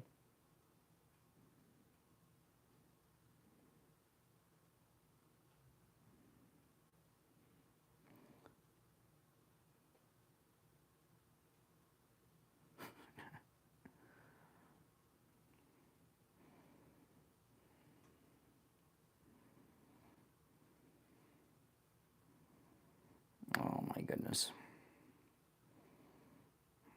I'm getting text messages like crazy.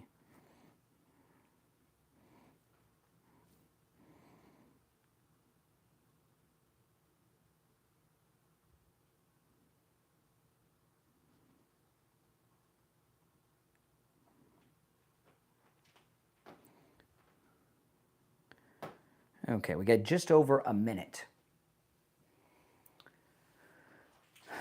Oh, my cats! This is a cat paradise that we're in here. We're in a cat paradise. I got to tell you, my cats love it. I started a new allergy medication, and I got 1 minute. It is working so well. I can't believe how well the allergy medication's working.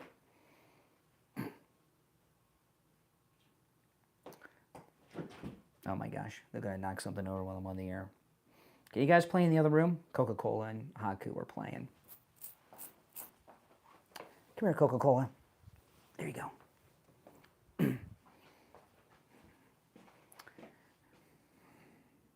30 seconds.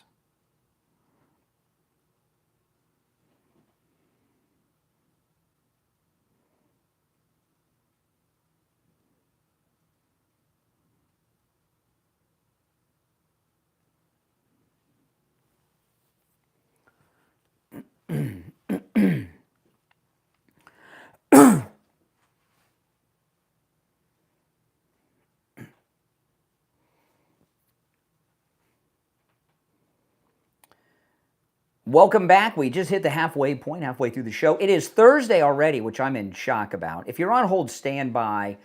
I want to share some things with you before we go back to the phones. Our number is toll-free, 1-888-465-2631, 888-465-2631. You're listening to The Steve Kane Show, Florida's longest-running radio show on the radio since 1977. My name is Brian Craig. So the crime in D.C. is really getting cleaned up. It really, truly is. And I got two pieces of audio I want to play. The first one is Jim Acosta on his podcast. And J.D. Vance, along with the great Pete Hegseth and the great Stephen Miller, they had a press conference yesterday, which I may share some of later, I don't know, but it was beautiful, taking questions. And, you know, the people that are upset that the federal government has moved into D.C. and is lowering crime are white liberals, right? The white liberals are very upset about this. I guess they think it's okay for black people to live in crime-infested neighborhoods. But anyway, first, let me play this. This is Jim Acosta. I know you probably forgot about him, but he's still around, barely. And, of course, he disagrees with everything President Trump ever does. Listen to this.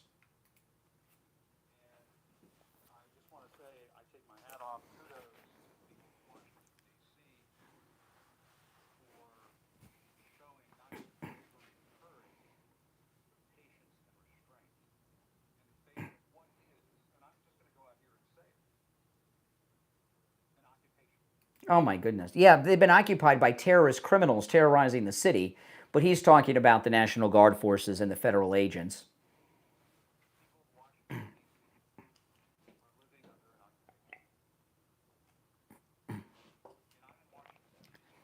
Oh.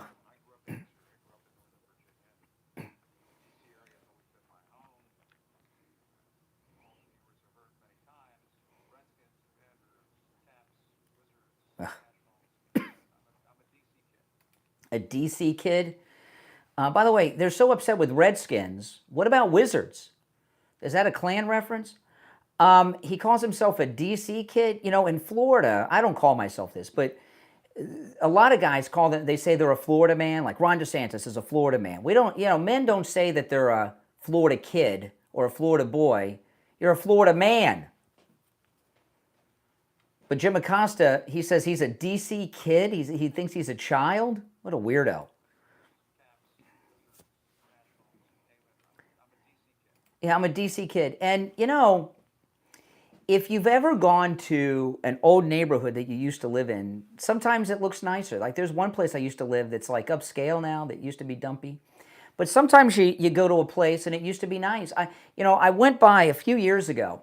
I was in the car with my wife and daughter. This was years ago because my daughter was in the car and she was little.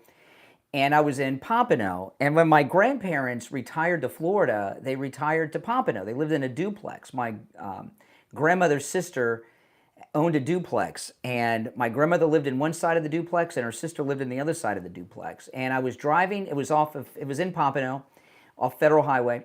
And we were driving by. And it had been a long time since I'd been there, like the 80s. And I said, oh, that's where my grandma used to live. Let's drive by. My good, during the day, it was so scary. I got out of there. It wasn't safe to be there with my family. And, you know, when you're in an area that you grew up in and you see that it's crime infested, even though you don't live there anymore, you wish the cops would come in and clean it up, right? Not Jim Acosta. He's a DC kid. And it used to be safe. It's not anymore, but that's okay. He thinks the crime should be there because as most Trump derangement syndrome sufferers, he's become an advocate for criminals to go out and do violent crime. Yes.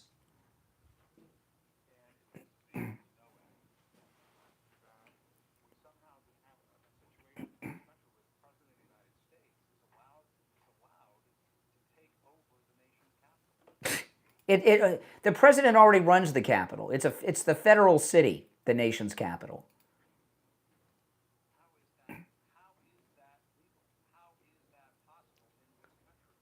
Okay, so there's this just endless number of white liberals that think that the black residents of D.C. should live in crime-infested neighborhoods where carjackings and murders and sexual assaults and robberies and everything else just go on all day in the middle of the day, especially after the sun goes down. I bet you Jim Acosta doesn't live in one of those high-crime areas. I'd like to see how many padlocks he has on his front door. Well, Mike Lindell at Lindell TV sent this lady out to the streets of D.C., and she interviewed real people that live there, not some liberal media elitist snob in a padlocked house like Jim Acosta. She went and talked to black residents of Washington, D.C., and asked them what they thought about President Trump making the move, sitting in the National Guard, and clamping down on crime. So this is a lady from Lindell TV. Listen to this, talking to real residents of D.C.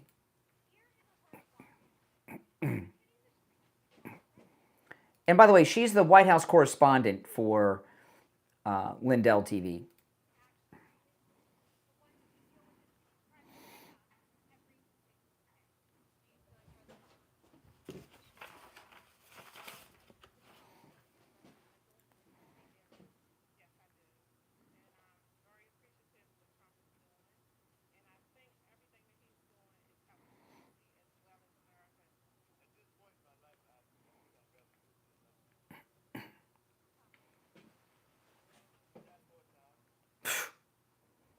Been shot for.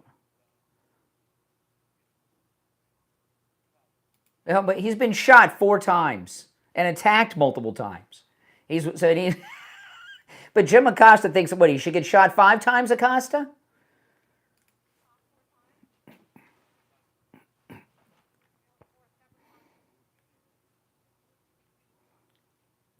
Wow. Yep.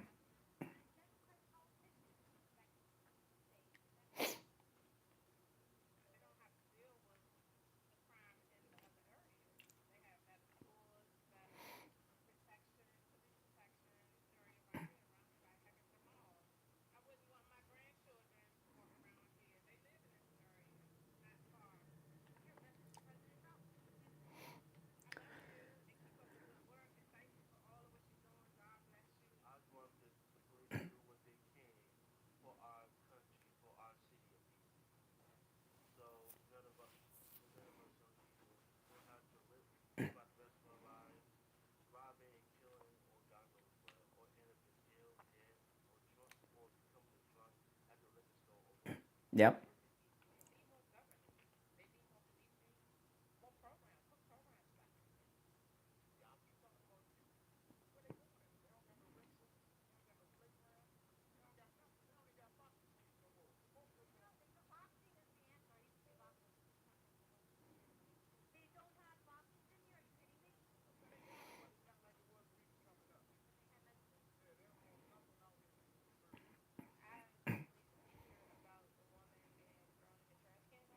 Oh my goodness.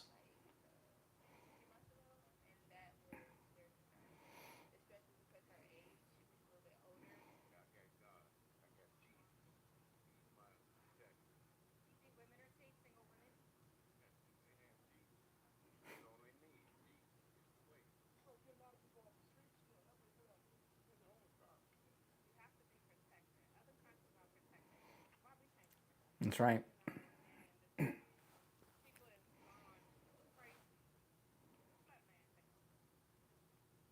That's Trump. Let Trump take over.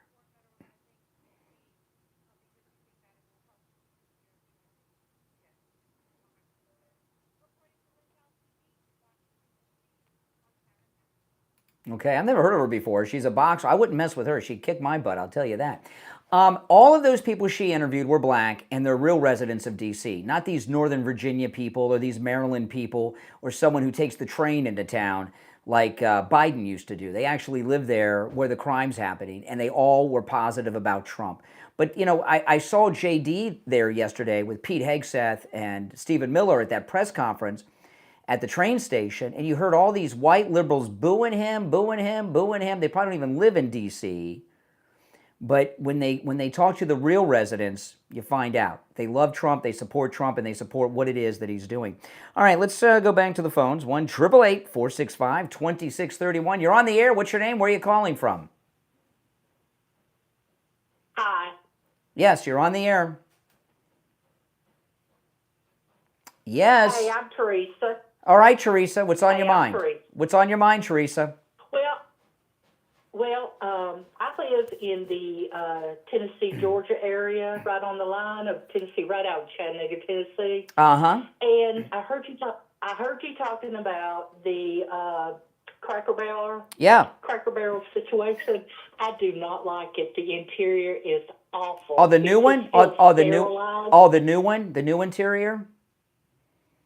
Yes, it feels sterilized, and I guess I don't like change, but it doesn't feel the old timey kind of situation. And the reason why, if you'll hear the old way they used to say Cracker Barrel, the old timey store, it means two different things. They show the old kind guy leaning against the barrel. Well, that's what they used to hold. It was crackers. Yes. That's where you get Cracker So Barrel. it was soda crackers. And, soda crackers. yes, right.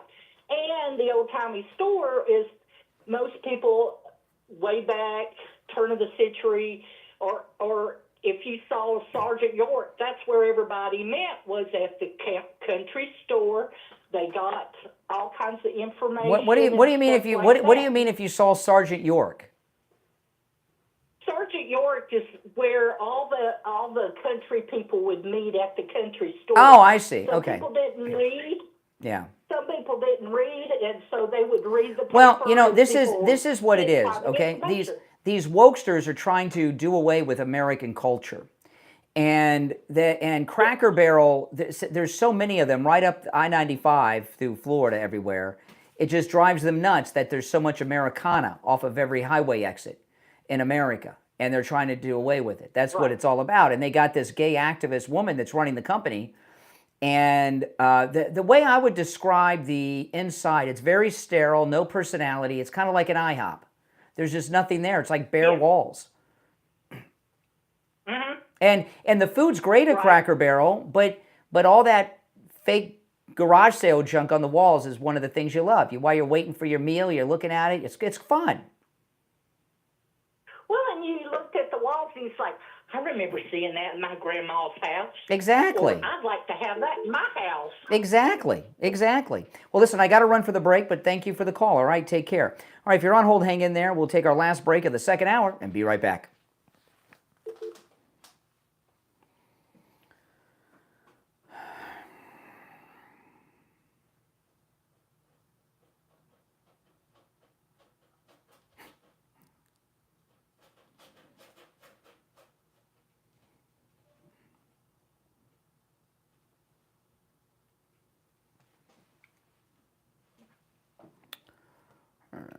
Okay.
Hey, Coca-Cola.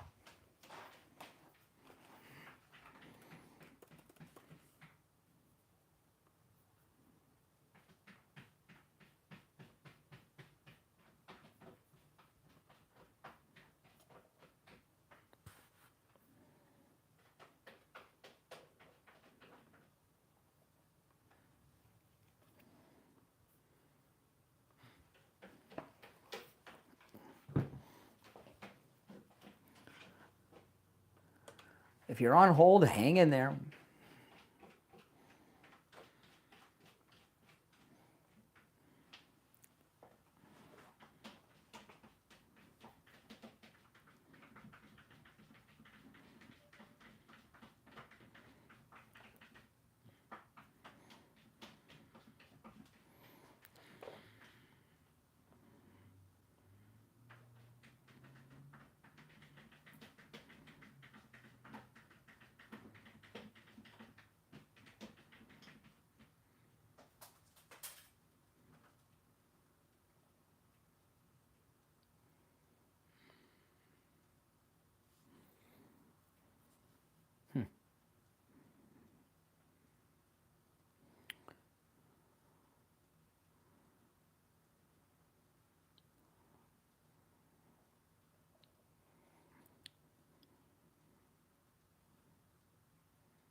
Thirty seconds. We'll be back.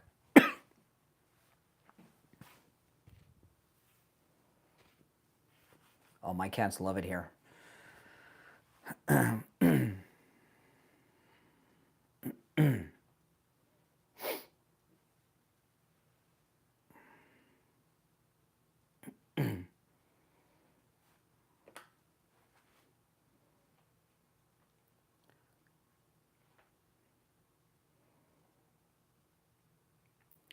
Welcome back, everyone. I'm Brian. It's the Steve Kane Show, Florida's longest running radio show. You're on the air. What's your name? Where are you calling from? Hey, Brian, it's Dino from Long Island. How you doing? All right, Long Island. What's on your mind? I just want I'm stuck in Long Island. I'm stuck in traffic, and I said, I got to call you. I just took the family on a trip to Tennessee a couple weeks ago, and we stopped at Cracker Barrel 3 times. I love that place. It's like entering a time machine when you go there. With all the old candies and all the stuff on the wall. Yeah. If they ever change that place, I'll never go there again. Well, they're doing it. It's been done. They're doing one at a time. I mean, they're in the process of remodeling them. They've changed the logo, and they've really gone woke times infinity. They've gone Bud Light. Yeah, exactly. And that game that you just mentioned, the game they have at the tables, I noticed right away that they took the word ignoramus out of there. You know, when you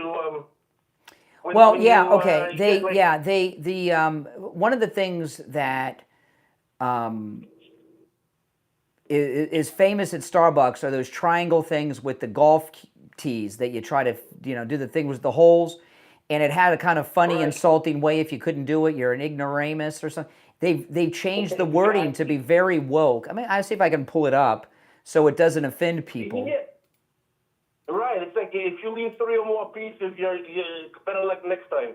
Yes, that's exactly right. It says better luck next time. Not your. It doesn't say you're an ignoramus anymore, because that would offend people. I noticed it right away. Yeah. Yeah, it's crazy. I love that place. I go there. We stopped by there once going and twice coming back, and the food is great. But if they ever change it, yeah, like you said, I'd rather go to a McDonald's at that point.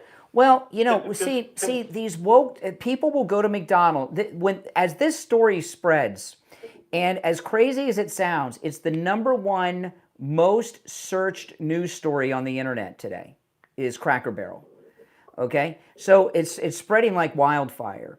And when this story gets around, people like you will go to McDonald's, BK, or Waffle House and stop going to Cracker Barrel. They will stop going. All right. Yeah. All right, appreciate the call. But, here's the thing about these wokesters that run companies. Like what the wokesters did to Disney or what's happening in the Cracker Barrel. They don't care. As crazy as that sounds, these woke executives do not care if you don't go there.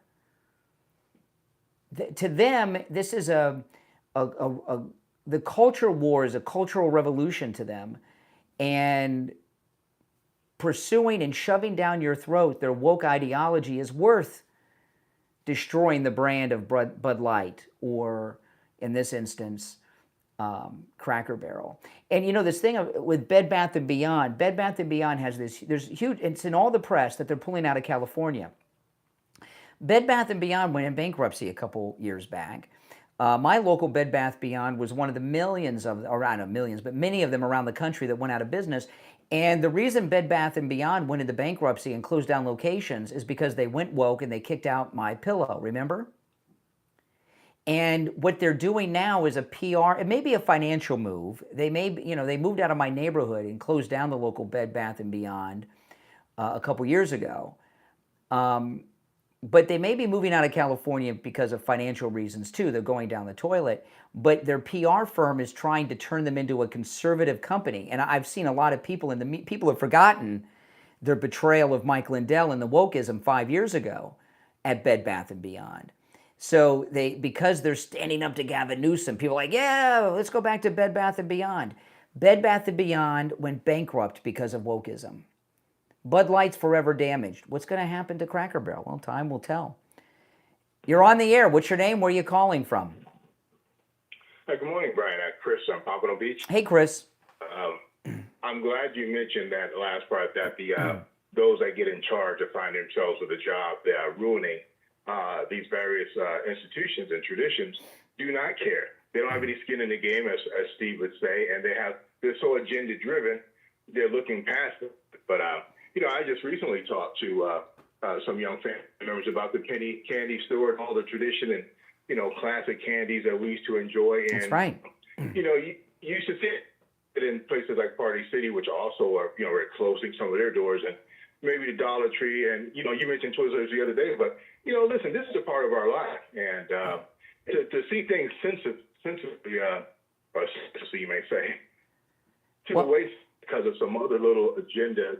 It just doesn't make sense. Look at what's going on with the NFL right now. They finally got beyond all that take a knee for the national anthem garbage that these multimillionaires who think they're slaves did. And then what do? They get through it, and then boom, they got these weirdo cheerleaders out there now. So they're going woke again. Exactly, and it doesn't make sense. But it's never ending. And it's funny, I listened to a little bit of Ronald Reagan. I stumbled onto that yesterday on YouTube, and he talked about these different ideas from the socialism and the different agendas out there that are going to drive this country down. It didn't make sense. He even did the math on some of it. So not getting into that, but here we are now, tripled down. That's right. And I know some people are saying, well, what are you, against male cheerleaders? No, we've always had male cheerleaders. But I knew guys that played on the football team and went to college, and they couldn't get on the football team, but they were cheerleaders. The male cheerleaders were to hold the girls up when they're doing pyramids and and stunts and stuff, and it's probably a good way to meet girls, and they probably get a good view from time to time during the game. But these new male cheerleaders, they're not the strong men to hold the girls up. They're sashaying across the field. It's different. People, it's a whole nother deal. Exactly. I'm glad you mentioned that because the thing about sex and the numbers you mentioned earlier, same deal. They're probably having plans, but guess what? It's not the type of sex that reproduce. Now they're filling the schools with these mentors now to kind of encourage them to be. And they're having Pornhub sex and gay sex, and that doesn't make babies. All right, appreciate the call. All right, and that's just the way it is. All right, take another call. You're on the air. What's your name? Where are you calling from? Devin. Yep. What's on your mind? What's your name? Where are you calling from? Turn down the volume of what you're listening to me on in the background. Okay, give me 1 sec. That's okay. I clicked you on by mistake. But that's okay. You're on now.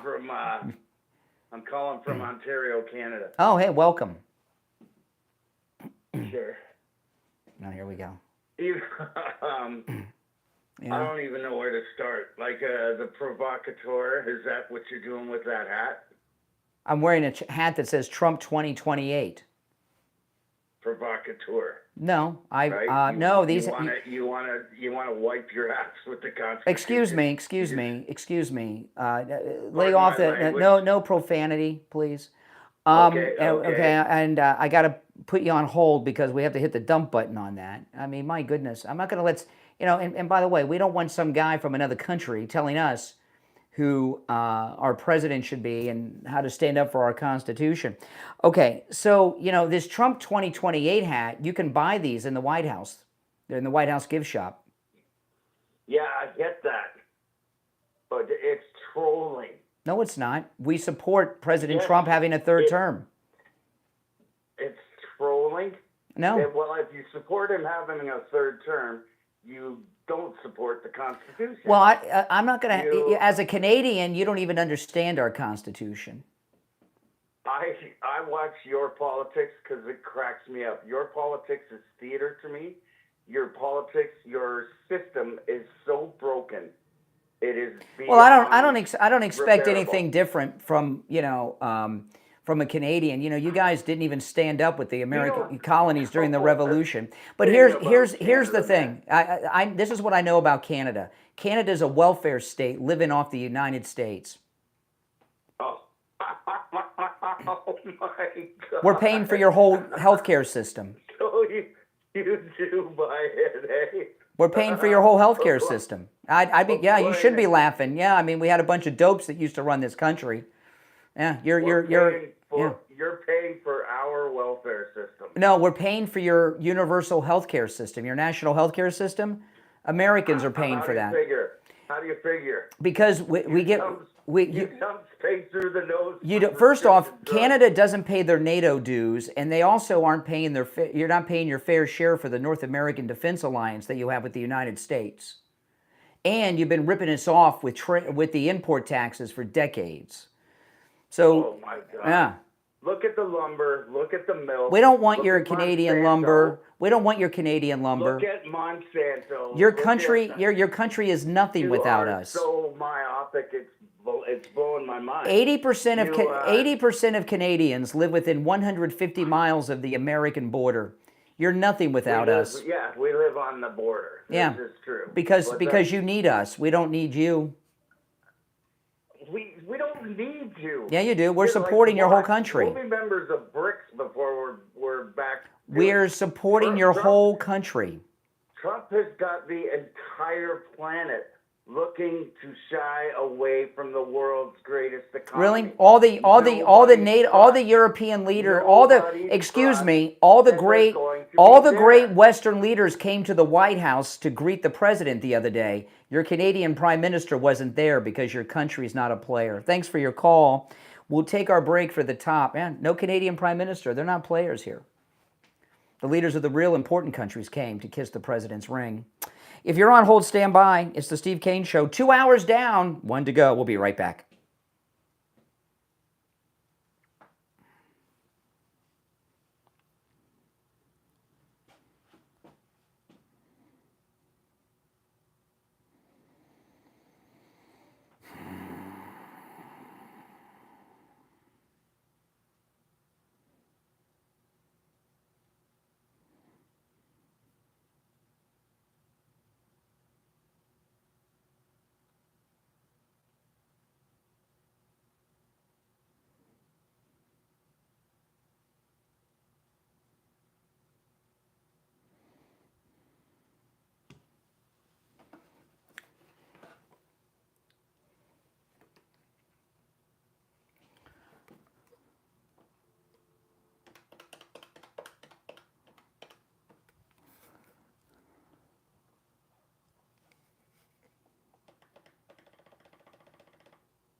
Hey, what's up?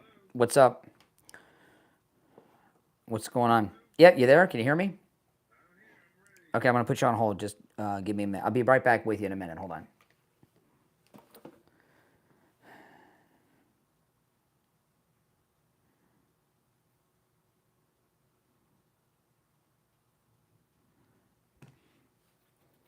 $90 seconds.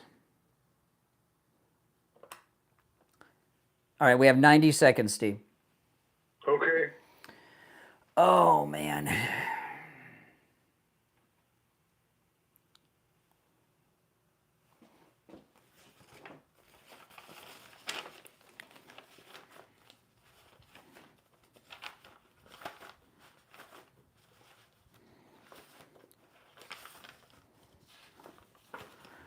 All right.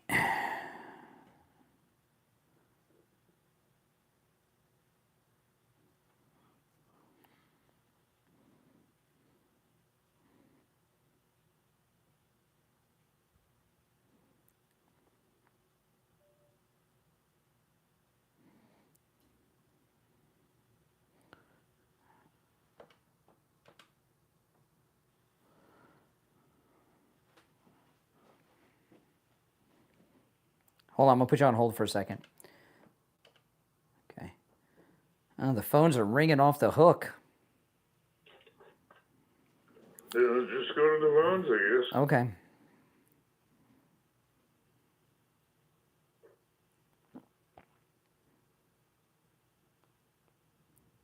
You there, Brian? Yeah, I'm there. We got. Did you get to read that article? It was not. I could not find that article. It was not on the online edition.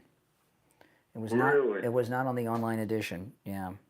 Do you remember the guy's name again? I'll look real quick. Maybe it's Yes. been updated. What was His it? name is Peter Doran, D-O-R-A-N. What was the headline again? Let me see if it's been updated today.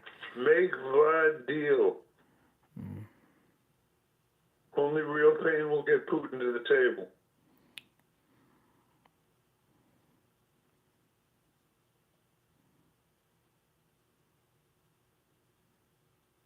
I'm not seeing it. Hold on. Okay.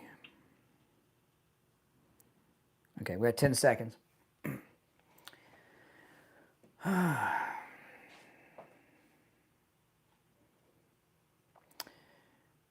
All right, the third hour has begun. I'm Brian. It's the Steve Kane Show, Florida's longest running radio show. Steve Kane joining us. Hey, Steve. Good morning. Hey, before every line on the board is lit. Something I must have said something. I don't know. Must have been something you said. I guess. But before we take the calls, I want to tell everyone about my weight loss. You know, we had a recording session the other day, you and I, over at Wings Plus. Yes. Oh man, we can't do that again. It's hard to record commercials at Wings Plus because your mouth starts watering. You know. Exactly. We had to do so many takes on that commercial, and oh my god, I can smell the Wings Plus now. But anyway, you know, my weight loss journey has been amazing because the thing is, like, when you gain weight, sometimes you don't realize it because you see yourself every day, and it doesn't happen overnight. And I didn't realize how much I needed to lose weight until after I lost it, and I got my face back. I got my square jaw, got my neck back. I got my cheeks back. My face isn't round anymore. What happens when you gain weight, sometimes, Steve, it's like your face, it's like out of a monster movie. Your face is in the middle of some flesh that's round, you know? And you get your face back. You get your definition back. You get your neck and your square jaw back. You have a flat stomach like you're 20 years old again. It just feels great. Call Coastal Weight Loss Secret. They can help you no matter where you are. My results are typical, okay? Here's the number, 561-247-6300, 561-247-6300, and online, coastalweightlossecret.com. All right, you want to take some of these calls? Let's do it. Okay, that's I've lost track of the order, but we'll find out. You're on the air. What's your name? Where are you calling from? My name's Ken, calling from Jupiter. Ken in Jupiter. What's on your mind? Ken, what's up? Well, I just wanted to reach out to our Canadian friend. Trudeau basically screwed up that country so bad at this point and then the replacement, Mark Carney, made it even worse because they're following these globalist policies, these zero-emission energy policies, and they basically, Carney told everybody, oh, he can deal with Trump. Oh, he's going to make Trump, bow to him. And he got what he asked for. Well, I'll tell you a couple things. A couple things. In the United States, one of the lowest types of people you can be is a carny. But the other day, when President Trump had all the NATO leaders to deal with real important issues like this war with Russia and Ukraine, the Canadian Prime Minister wasn't there because Canada is not an important country. Invited. No, because they're not players. No, because they're globalists. They're trying. They tried an end game run around Trump. You know what they are? They're Mexico. I used to have, all my dogs have died of old age, but I had 2 dogs, and one was a big dog and one was a little dog. And that big dog was so tough and would defend us and everything else. When we were out, I'd go to the dog park, outside at the dog park, and there were big dogs around, my little dog would be terrified unless the big dog was there, and then he was all butch. That's what Canada's like. They're this little wimpy, yelpy dog. They're nothing. Everything good out of Canada comes to the United States, right? And in fact, it's interesting, Alberta, that province has been screwed by Ottawa for such a long time. Well, I don't want to talk too much about Canada, but you're right on the money, and I want to thank you for your call. Oh, did you see, Steve, the other day, President Trump took those leaders from Uzbekistan into that room at the White House where they sell the MAGA hats? Did you see that video? No, I did not see that. Yeah, they've got this room. It's a gift shop in the West Wing, and he took Zelensky there the other day too, and he's got every MAGA hat that I have here on my shelf, including the one I'm wearing, the Trump 2028 hat. And he took one off the hat and showed Zelensky. It said 4 more years, and the videos are pretty cool. 4 more years. That's the new MAGA hat. I got to get one. But anyway, it's not going to be a secret very long, I can tell you that. There's an article in the New York Post that I was reading about this gift shop that President Trump had set up. Because there was an article you wanted me to read in the New York Post that I couldn't find, but I came across this article. This President Trump, man, I love this. This second non-consecutive term is so cool. Okay, so he has this beautiful room. It's a White House gift shop in the West Wing. And he has all the MAGA hats for sale in there, including the Trump 2028 hat, the 4 more years hat, and all the others. That room used to be the study off the Oval Office. It's where Bill Clinton had the sex with Lewinsky in. It's the same room. It's the Lewinsky sex room. And President Trump has turned it into a MAGA gift shop at the White House. So instead of a Clinton gift shop. Well, remember Clinton gave a gift to the sink. Remember that? Oh my goodness. Yes, I do remember. Oh my goodness. All right, let's take some more calls. All right, you're on the air. What's your name? Where are you calling from? It's your old friend Jack from Sarasota. How are you guys? Oh, hey Jack. We're doing all right. Jack, what's up? There's a couple things. I was going to talk a little bit about Cracker Barrel, but that's not really an important issue. I think it's important to talk about Representative Collier, who was forced to stay in Texas, pretty much kidnapped by the state legislature. How do you feel about that, and why do you not think that that's a big deal? I'm not really sure. I don't know which one Collier is. One of the Democrats? She was the Democratic representative. Oh, is this the one? Is this? Tell us the story real. Is this the one? Run the story by us. Is this? I'm not familiar with it either. Hold on, caller. Is this the woman? Is this the woman that was doing the interview from the toilet, and they came in and told her to get out or she'd get arrested on TV yesterday? Yes. Okay. All right. Yeah. Class act. She's doing interviews on the toilet, Steve. Yeah. This is great. Yeah. Go ahead. Well, tell the story. I mean, most of the people out there, I think, are probably not that familiar with the story. Just give us a capsule version of what happened, so everybody will be in on it. The emergency was the reason why everybody was supposed to vote was supposed to be for relief after July 4th flooding, but instead they wanted to redistrict Oh my goodness. everything to eliminate the Democratic seats in the House in Texas. It's not good to not help your fellow American. It's kind of a bad thing when you do something like that. Oh my gosh. When you don't.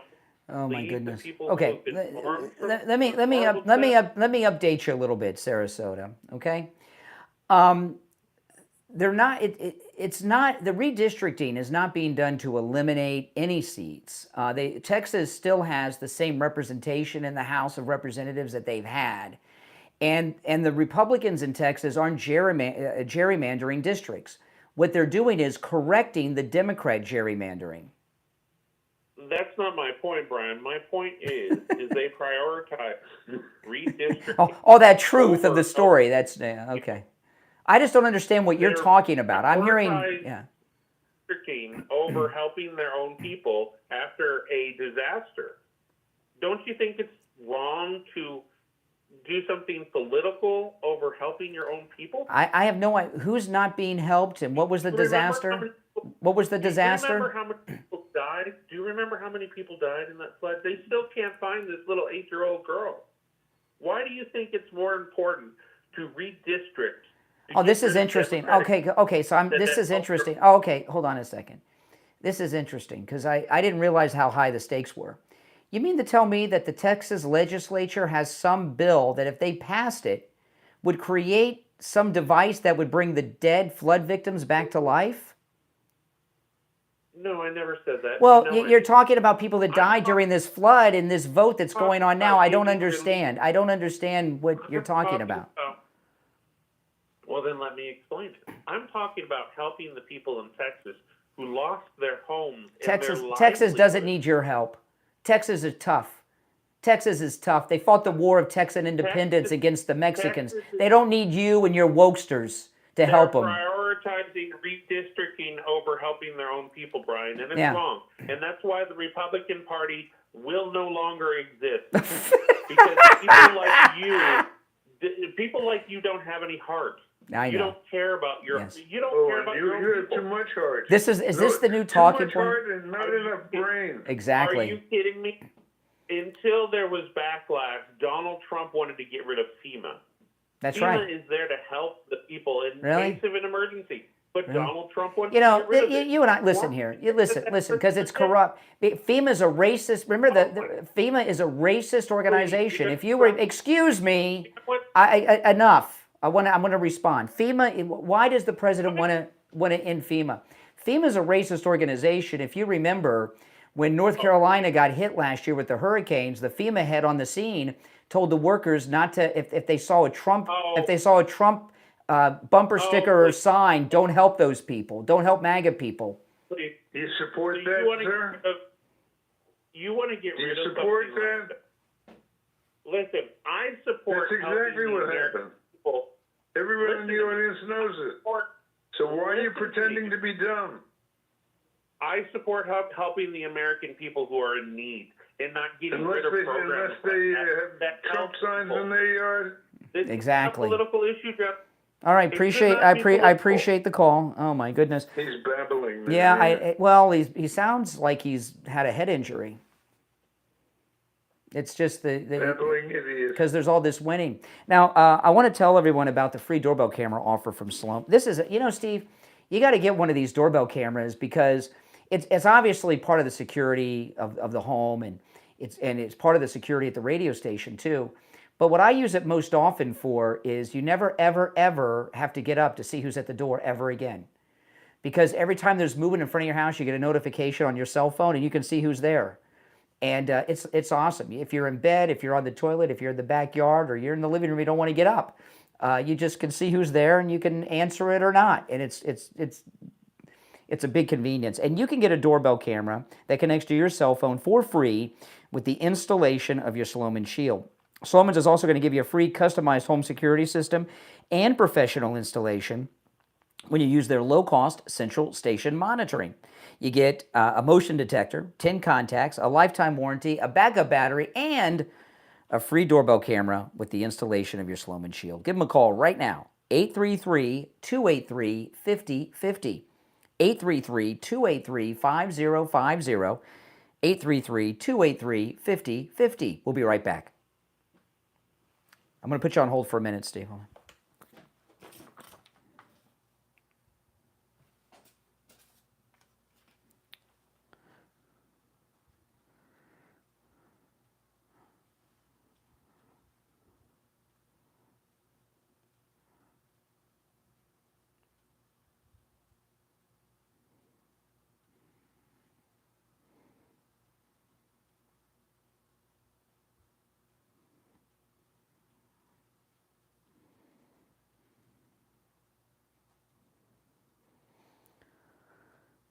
Okay, we'll be back shortly. I'm not sure what time yet.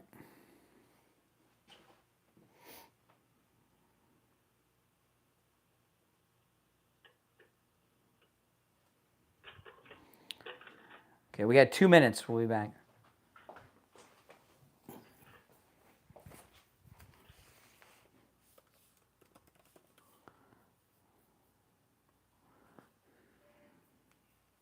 What are we doing here? Yeah, hold on. We got 2 minutes. We'll be back.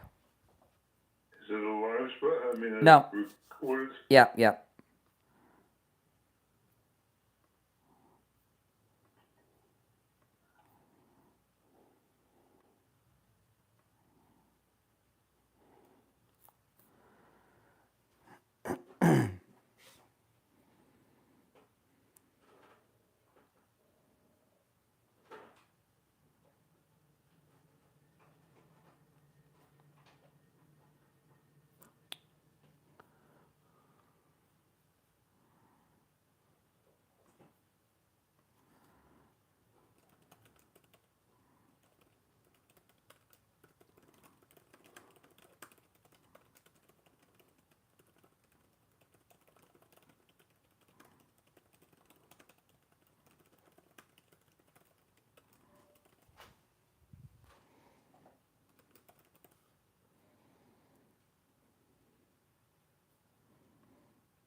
Oh, man.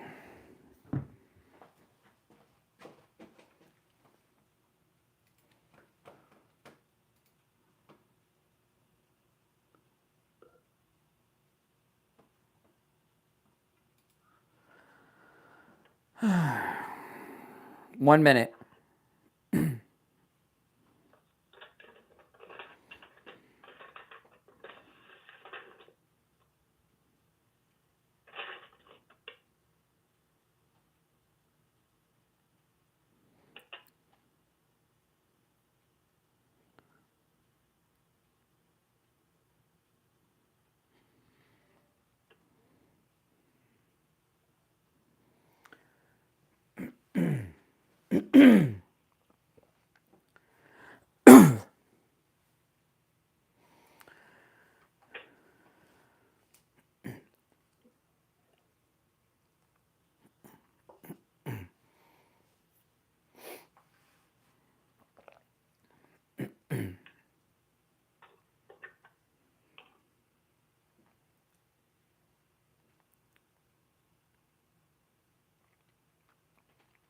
All right, welcome back. I'm Brian. Steve Kane's here. It's the Steve Kane Show. You know that last guy we talked to, he said the Republican Party is going away.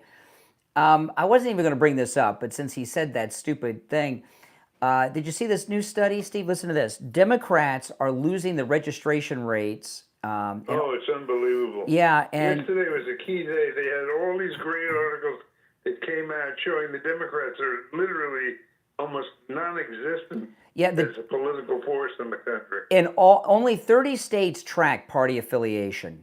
Okay, the other ones are probably dim states, but in the 30 states that track party affiliation, okay, there's been a 4.5 million voter swing towards the Republicans. You see it across the country. You know, I think it involves a lot of things, but that this has happened. And by the way, a lot of it is because new registrations, and that means young people. So Charlie Kirk's doing some good work. But a lot of what it is, I think, and I could be wrong, but I think this is what it is. you and I remember a time when gay people were in the closet. Remember those days? You know? Yes. And people were hardcore in the closet. You used to bring people out of the closet on the air. There were a lot of gay people that did radio shows, and you'd go in and try to get them to come out of the closet. You had some success with that a few times. Remember those days? Those were fun shows. Absolutely. Those were fun shows. We freed them up. You got Al Rentel to come out of the closet on the air. He used to go to personal appearances with a woman.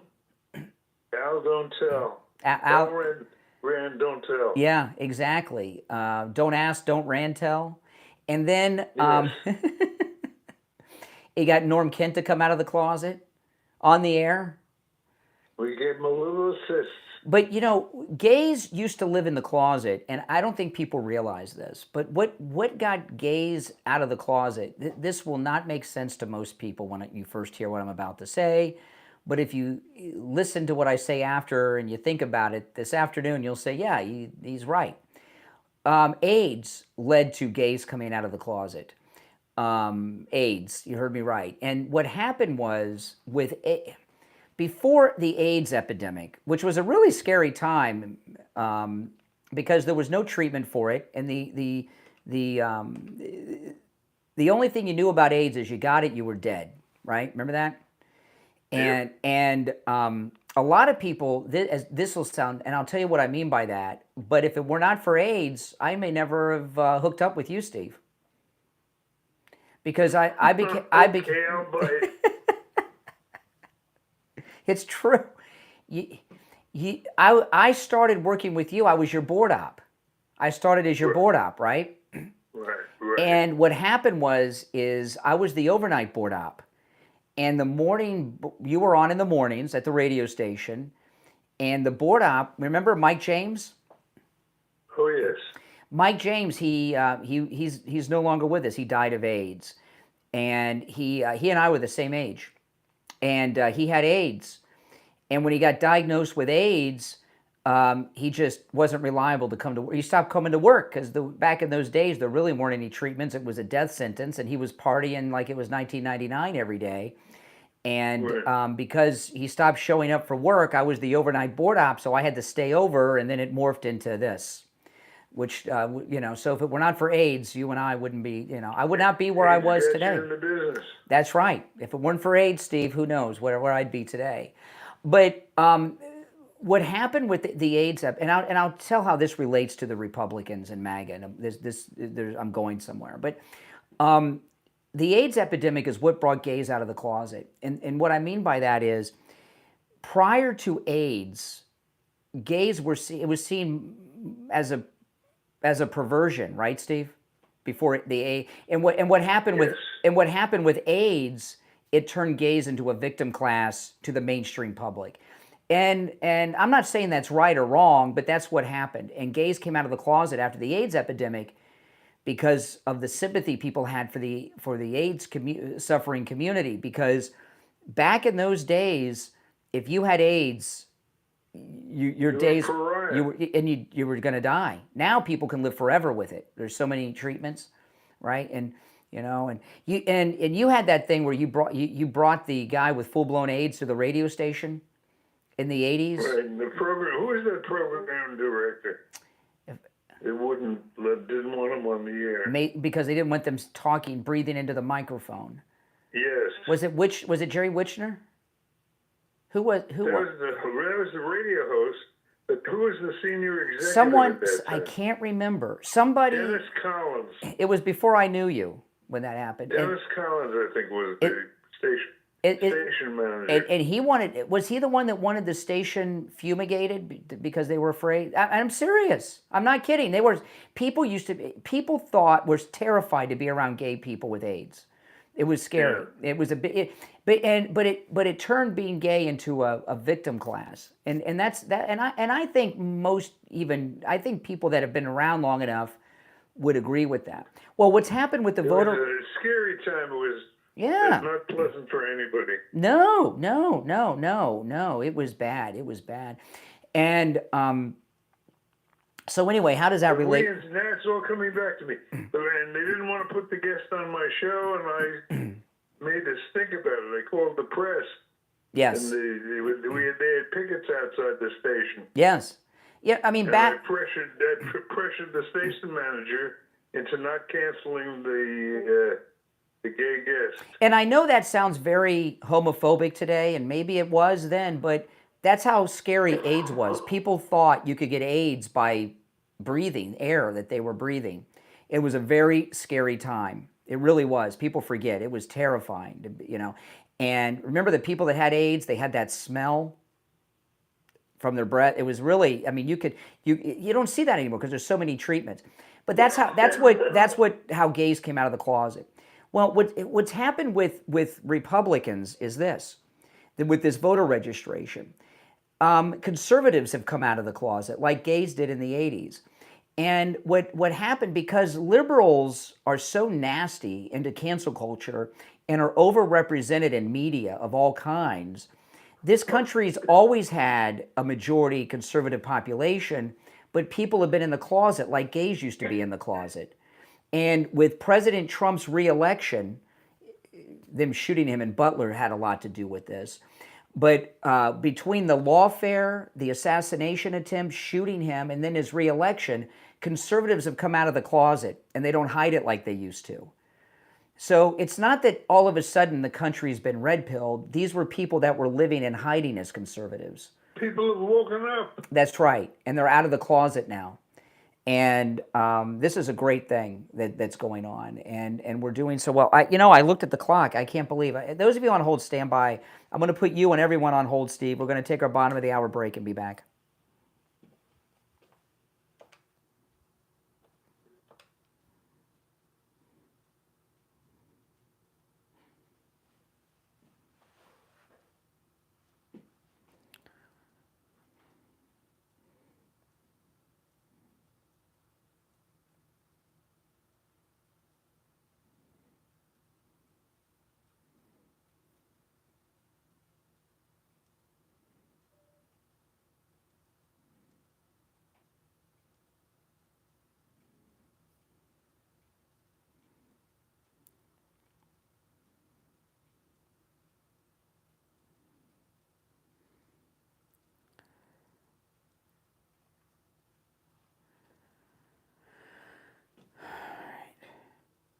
All right, we'll be back in 2 minutes. 2 minutes.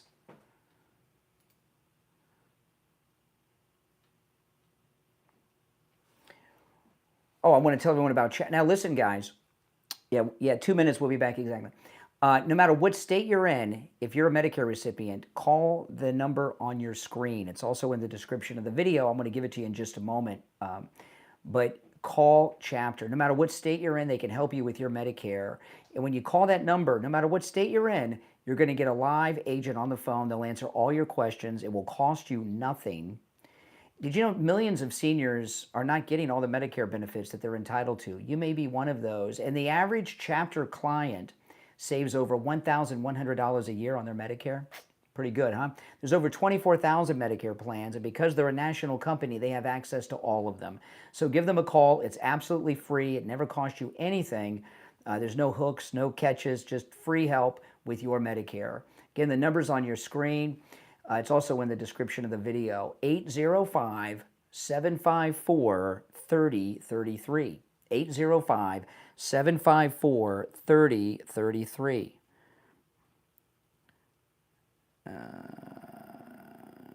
Right. Just over a minute, we'll be back.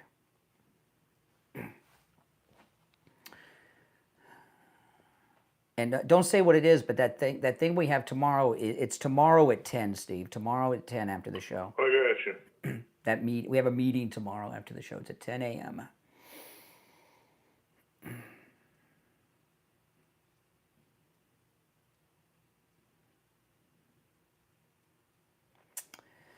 Oh, I can't believe it's Thursday already. Time flies when you're having fun. Oh my goodness. Emily's visiting Los Angeles. Can we end up this last half hour just catching up on the conflict? Yeah, there's a full board of calls, but yeah, we can do that. Yeah, hold on.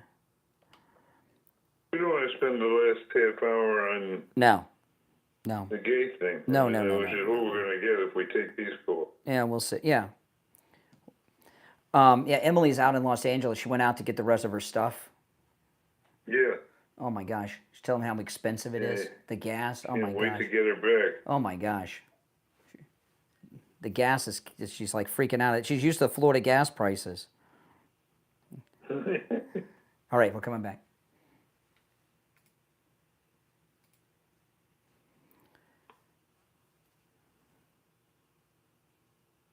All right, we're back. I'm Brian. Steve Kane is here. If you're on hold, stand by.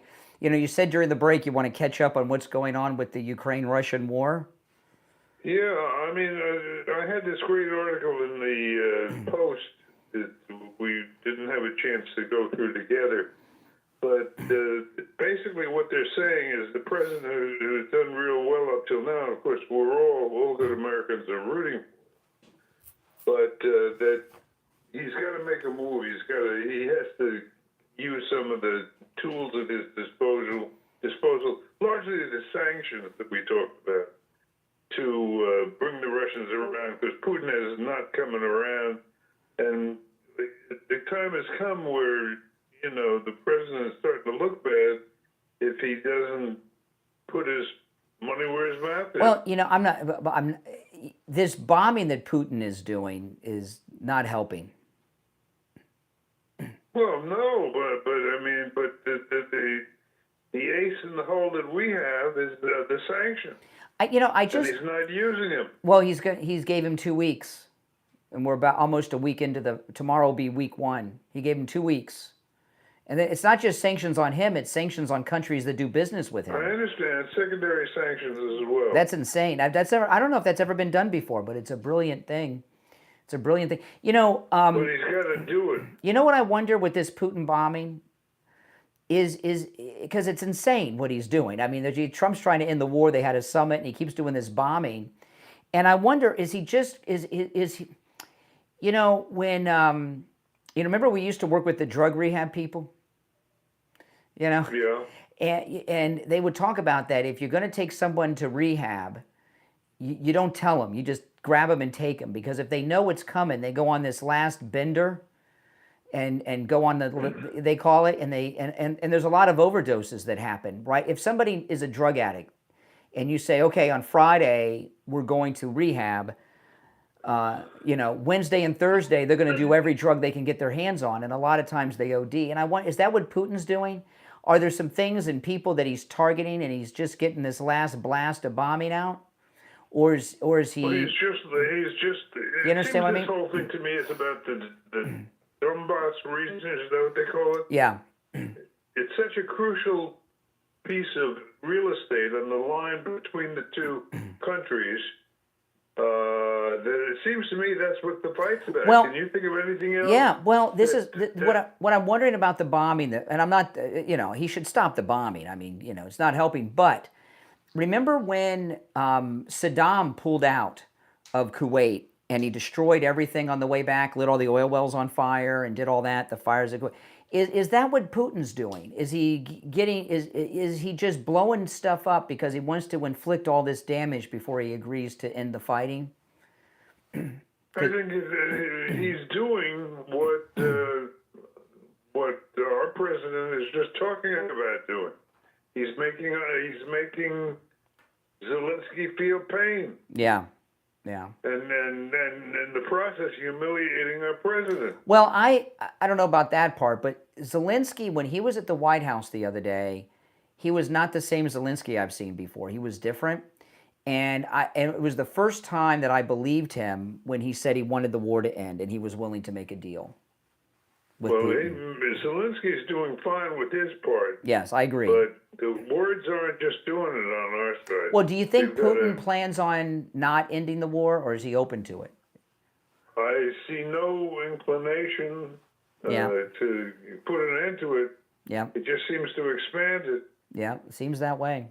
All right, let me squeeze in a call or two. If you got any comments on this, certainly welcome.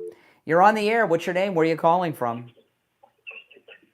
Good morning, Uncle Steve. IB in Broward. How are you guys? Hey. IB, how are you? I'm breathing. I called in about something else, but since Brian brought up AIDS, do you remember Kimberly Bergalis? I knew a person that knew one of the lawyers on that case. No. And Brian is right that it gave gays sympathy back in those days because it was widely thought that it came from gays. I personally believe it was just another experiment like COVID. Well, what was the other thing you were going to talk about? We don't really want to talk about AIDS. That was a reference. That was a reference. Let me ask you this. Can you give your comments on what's going on with Ukraine between Zelensky and our president? Zelensky and what? Oh, okay. All right. We'll talk to you next time. I appreciate the call. I'm talking about is it time for us to make a move? Yeah. No, he's not. He's not. I'm going to move on. We caught him off guard. You're on the air. What's your name? Where are you calling from? What's up with IV? He'll call tomorrow. You're on the air. What's your name? Where are you calling from? Once, twice. All right, you're out. You were right, Steve. You said during the break, if we go to these calls, it's all going to be about AIDS. I made a reference. It was not the discussion of the show today. Well, I understand. I don't. It's really the key issue when you stop and think about it. Well, we've been threatening and not doing anything. Well, I don't know. I think that it's 50-50, which is, I know that's kind of a cop-out, right? But it's 50-50 on if Putin will make a deal. He could be just toying. See, my guess would be that he'll make a deal because of those secondary sanctions. And he figures, well, there'll be some Democrat in the White House at some point in the future, and then I'll take it all, and they won't stop me. Which means this thing's going to blow up and we're going to lose. 10 years from now. That scenario is a loss, you understand? Years from now. If that happens, that's not good. But it'll be unrealized now. Like maybe he'll agree to a peace agreement, and then in 10 years, take it. Yeah. Hoping there'll be a Democrat president in the future. Well, how is our president going to get through this without his credibility being shattered? If he comes up to an agreement, he'll have his credibility. The worst case for Trump is nothing. There's no deal, and he says, "I did what I could." They got to fight it out. I did everything I could. That's the start of he realized that's the recipe at the start of the Third World War. Well, yeah, it's only a matter of time before if things escalate. Or continue. It's only a matter of time before some rocket ends up hitting a church on Sunday in Poland and killing a bunch of people at mass. And then what happens, right? Yeah, I know. It's very dangerous what's going on. It's very dangerous, and Europe is too small to have a major war going on between two countries. And because if you get one thing that's evident is we're not going to get anywhere if we don't give an ultimatum. Well, he gave him. I was under the impression he gave him 2 weeks, and tomorrow will be week 1. So we got to be a little more patient. We got to wait another week.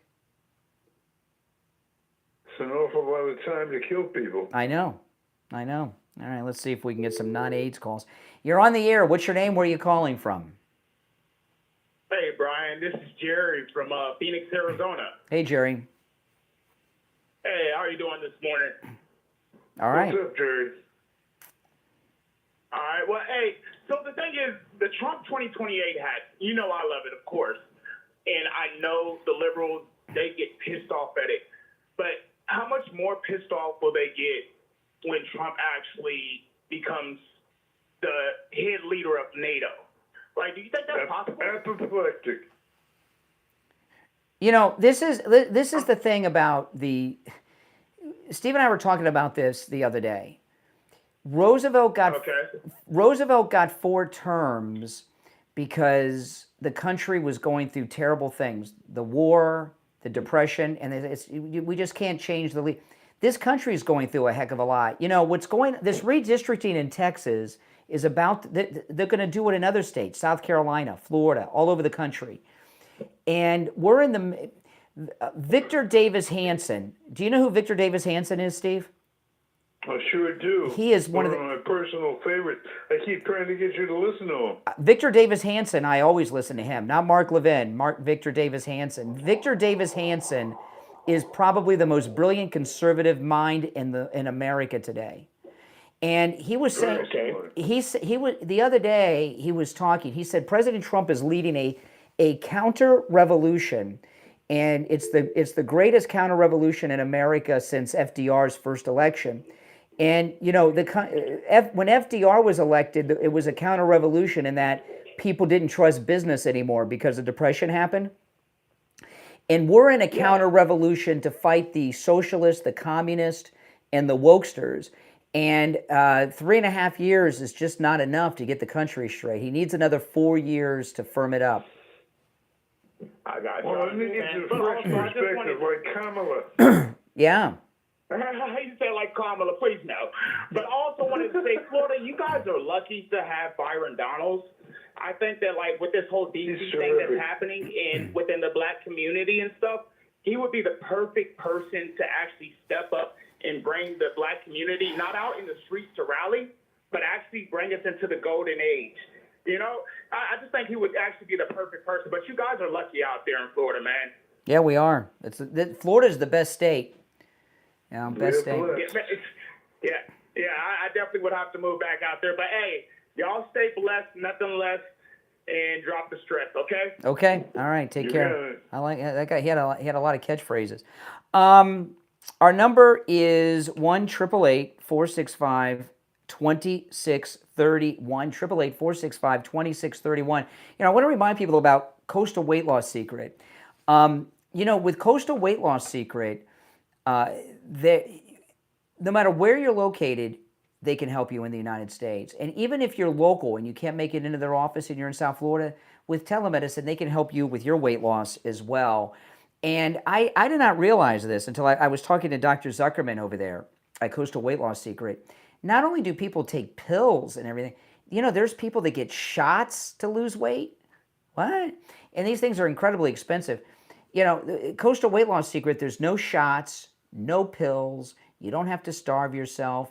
You know, you've heard me talk about it for a while now. And the best part is, not only does it work, now that I'm in the maintaining phase, keeping my weight where I wanted to, I've lost all the weight that I want to lose. This is what I weighed when I married my wife 29 years ago, is where I'm at now. And that's pretty darn good. And I like it. And I'm right where I am. And to maintain my weight is no struggle because I didn't have major lifestyle changes to lose the weight. Give them a call. It's 561-247-6300, 561-247-6300. And online, coastalweightlossSecret.com. All right, I'm going to put you and everyone on hold, Steve, and we're going to come back with the Gold Report. All right, we'll be right back.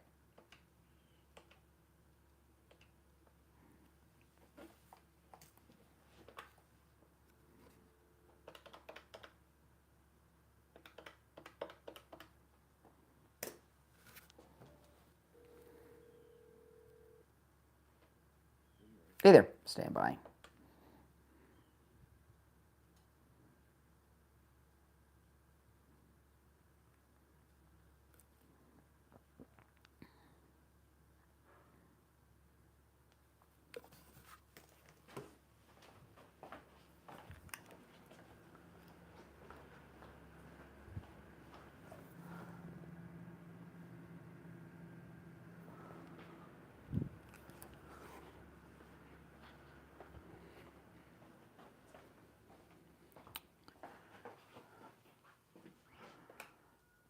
All right, Steve, we have 1 minute. You there, Steve?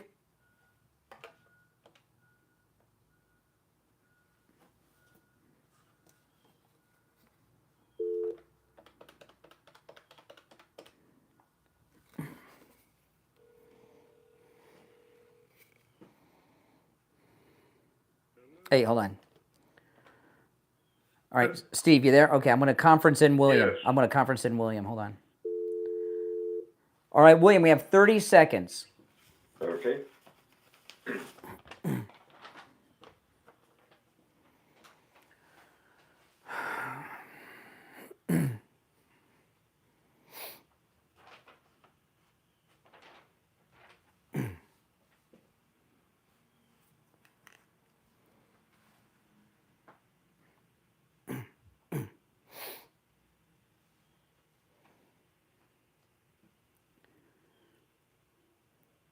All right, we are back. I'm Brian Craig. Steve Kane is here. You're listening to Florida's longest-running radio show, The Steve Kane Show, on the radio since 1977, celebrating 49 years on the radio. And as we do each morning at this time, we check in with William Youngerman from the offices of William Youngerman Incorporated with the Morning Gold and Precious Metals Report.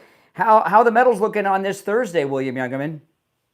This Thursday, metals are looking very stable after a nice gains yesterday. Gold trading in a range of $3,310 to $3,351 yesterday, and closing up $32.90 at $3,346.90 the ounce. Silver gaining 53 cents yesterday, closing at $37.83. Platinum up $32 yesterday at $1,340, and palladium gained $4 at $1,113 the ounce. Overnight, gold trading in a range of $3,325 to $3,353, and right now we're down about $5.90 at $3,341. Silver up 2 cents at $37.85 the ounce. Platinum down $8 at $1,332. After yesterday's nice $32 gain, and palladium down $10 right now at $1,103. Wow. So the market's very stable and doing very well. That's great. What are some of the best buys right now in the gold and the 1 ounce and the fractional golds? All of the coins are at very good low premiums, lowest premiums ever. Most of the bullion coins selling below the mint manufacturing cost to our distributors. So we're finding great values as far as the premiums are concerned on the gold. And of course, the pre-33 U.S. gold coins are still on sale at just a fraction over their gold value. So great values on all of the items that you can purchase in gold, silver, platinum. Very low premiums.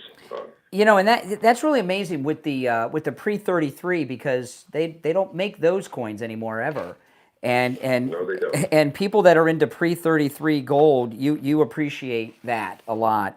All right, listen, William Youngman opens up at 10 a.m. Give him a call. His number is 1-800-327-5010, 1-800-327-5010. You can stop in at 150 East Palmetto Park Road in Boca, immediately east of US 1 Federal Highway, on the south side of Palmetto Park Road, and online at williamyoungerman.com. You'll find both his address and phone number. All right, William Youngerman will finish out the week tomorrow. Okay, just want to remind everybody also that our foreign exchange department deals in 60 currencies from all over the world. So if you've got a currency that's sitting around that maybe you came back from a trip, you want to get rid of it, bring it in, we can give you the cash for it right on the spot. That's or right. if you've got any old currency, we also buy all old currencies. Yeah, and if you're planning a trip and you want to stop in, it's a much easier process than other places, I'll tell you. If you're going on a trip and you need some foreign currency, stop by William Youngerman's. All right, we'll talk tomorrow. Okay, have a great day. All right, take care. All right, we are back. You back with us, Steve? Yes, I am. Okay, we have a full board of calls, and I think we cleared out the AIDS epidemic calls from the 80s. So hopefully these are calls on the war. Yeah, it's so. Sometimes there's, just because we'll make a reference to something doesn't mean we want to have a whole discussion about it. All right, let's go. You're on the air. What's your name? Sure. Yeah, what's your name? Where are you calling from? My name is Rob, and I'm calling from West Palm Beach, Florida. All right, Rob in West Palm. What's on your mind? Good morning. Yes, earlier in the conversation, I'm retired from law enforcement. First, it's nice to have a commander-in-chief sitting in Washington who thinks about law enforcement and backs us. Yep. Second, with what was going on in our capital, people forget that there are thousands of people that go to visit the monuments and everything else, and their safety is covered by the United States Capitol Police, which everybody forgets is a federal entity. However, most law enforcement people that I know that retired or live in Washington are thrilled to have the National Guard or the Army out there just backing up, and they feel a little safer. I always said that one of the walk the streets in a police uniform for just 2 shifts, and I guarantee they would change their minds. If not, hide under the bed for the rest of their life. Where were you? You're retired. Where were you a cop? New York. New York State or city? I started with the state. City, and that was the first round of pink slips, and then I went on to a form of international policing, pretty much teaching the proper ways. Well, okay. all over the Well, world. you know, when I was growing up, everybody was afraid of the cops. You wouldn't mess with the cops. And I remember when President Trump had that press conference when he took over the law enforcement in D.C. a couple weeks ago, he said, "You spit, we hit." You know, the idea that people can spit on police officers and they have to stand there and take it because of these woke Democrats that are running these blue cities is insane to me. Yes, well, right, wrong, or indifferent in the state of Florida, as you know, come up from Florida, a lot of our sheriffs now have said, people get out in front of you and they try to run them over, and we will not prosecute you. You know, my grandfather was a police officer. My grandfather was a police officer. He retired 35 years during the 50s, 60s, and 70s. And he had this thing, I don't think that he had a blackjack. And I don't think they're allowed to have those. You know what those are, Steve? No. They're those. How do you describe a blackjack, caller? How would you describe a blackjack? Well, Billy Club you're talking about. No, no, it's better than a billy club. A lot of the newer ones were very flat, and they went in your back pocket, and they had a rawhide liner. Yeah, it's a little, Steve. It's a little thing that fits in your thumb with a couple of your fingers. It's made of very hard leather, and you can fit it in your back pocket. And you just tap somebody on the head, it knocks them out. They won't mess with you, right? Mm-hmm. Some of those were actually in the beginning had lead. Yeah, had lead yeah. Leather. And my grandfather, his oh my goodness. And they were made of black leather. That's why they call them a black, you know. I mean, but see, what happens is the tools that law enforcement used to have, you can't and how are you a cop today when every time you have an interaction, you're being filmed by 20 people around you? It's crazy. I used to tell my own kids, you want to become a cop, become a fireman? Yes. Just practice the physical. You want to become a fireman? Exactly. Yeah, you can't be a cop today. You can't be a cop. No. You know, I remember once a friend of mine, me and a friend, when I was in high school, we were out at the beach drinking beer. We were like 17. You're not allowed to drink beer. We're out in public drinking beer. The cops rolled up on us. They got in our face and were screaming at us and everything else. You know, they made us pour it out. And my friend mouthed off at the cop, and the cop grabbed his shirt, you know, and said, "What the F are you doing, you dumb mother effer?" You know, and we, you know, today, my friend and I, we would have retired off the civil rights lawsuit, right? Especially if you're black. Cops can't do that anymore. But you know what? We didn't drink on the beach anymore. Didn't drink on the beach anymore. You know, they don't have power anymore.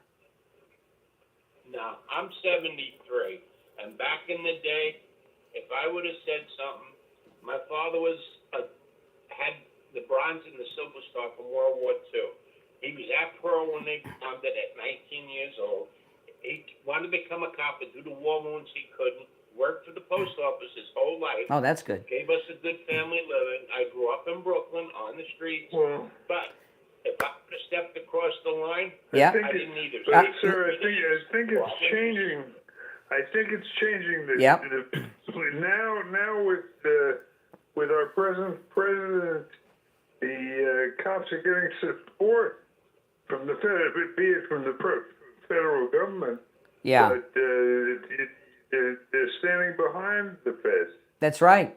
They're standing behind the cops. That reflects the change in America's thinking. America is fed up with the liberal crap. That's right. That's right. I appreciate the call. Call us again sometime. Rob in West Palm.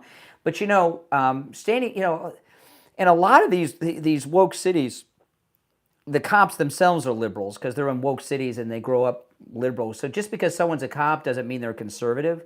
But if they're out being spit on and treated badly by criminals and they can't do anything, human instinct makes red pills them. All right, let's see what else we got going on here. You're on the air. What's your name? Where are you calling from? You're on the air. What's your name? Where are you calling from? All right, you missed your chance. Let me try one more, Steve. We're running low on time. You're on the air. What's your name? Where are you calling from?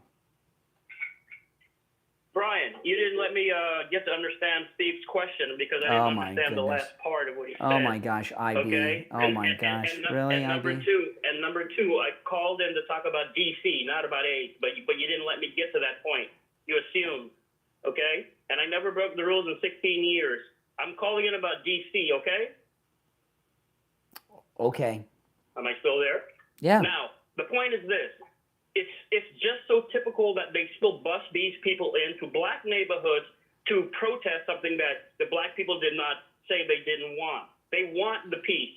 The black people who living in that neighborhood is saying we want the peace. We don't mind the presence of more a deterrence. He already went over all the stats about how the crime statistics have been down. Why do you have these people that don't even live in the neighborhood? Just look at their IDs, and they are coming from all over the place and telling, "Hey, we don't want these." Well, yesterday, J.D. Vance had a press conference with Pete Hegseth and Stephen Miller at the train station in D.C. about the crime. And the people that were booing, they don't live in D.C. They're paid activists that were coming in. That's all I wanted to say. All right. Appreciate the call. All right. I lost Steve. All right. I lost Steve there. Oh, but we're out of time anyway. You're on the air. What's your name? Where are you calling from? Oh, Brian, how you doing? I'm doing all right. You know, this is Al. Yeah. Oh my gosh. Hold on, Al. Just let me answer all these lines. My phones are ringing off the hook, and I don't know if I'm allowed to make you the last caller of the day. But if you're on hold, stand by. Our number 888-465-2631. 888-465-2631. And I'll go back to the calls in a minute. Now, tomorrow is Friday, just a reminder. And tomorrow, that is open phones. We call it Open MAGA Mike Friday. On tomorrow's show, you can call in about anything and everything on your mind. But today's Thursday, and that's not the case. All right, let's go back to the phone. All right, you're on the air. Brian from Deerfield. Hey, Brian. Hey, Brian. Hi, Steve. How are you? I think one of the problems we have a situation here, like when you're involved in a law or a potential agreement, is the spirit of the law or the agreement. And right now, when we see Russia continuing, we have a potential framework for an agreement here, and yet they're still using the missile attacks and this and that. Are they really living in the spirit of what this agreement should be? And the other problem is that the answer to that's no. No. Yeah, and we're hosting these negotiations at a high level in the White House. And we're also pretty much the guarantor of what the agreement is of this agreement that's going to be posted here. That's right. So it's a little unsettling watching Putin's actions here, where he doesn't seem to be living in the spirit of this agreement, and that's right. kind of a problem. It is a problem. You know. Well, what I was talking to Steve about earlier is he planning on peace, but he's got some things he wants to take out before. So is he doing some hardcore bombing because there's some targets that he wants to take out before he agrees? I know that's maybe wishful thinking. Well, but it's possible. But it kind of puts us on the spot as being the guarantor of this agreement. You know, I mean. Well, listen, we're out of time for the day, and and Liberal Al, you're not allowed to call in at the end of the show. You got to call in before the last seconds. You know that. All right, it's the Steve Kane Show. Again, tomorrow is Open MAGA Mike Friday, open phones. Thanks, everyone. I'm Brian. Steve Kane's been here. You're listening to Florida's longest-running radio show, The Steve Kane Show, on the radio since 1977. See you tomorrow at 6 a.m. Take care. All right. Yeah, I lost Steve there at the end. I don't know what happened. So listen, guys, if you... a lot of you may have noticed, but many of you may not. I started the show a half hour early today. Did the first half hour just here on YouTube, not on the radio. And I'm going to start doing that maybe every day, but I'm going to do that every morning I'm able to. So make sure that you're not only subscribed, but you got the notification bell clicked. And when I do that pre-show here on the channel, I still take calls. We don't have to be as careful with some of the things we talk about and do because I'm not on the radio until 6. So if you missed that part of the show, you can rewind and check it out. But make sure you got the notification bell clicked so that you get a notification when I do go live, when I do go early.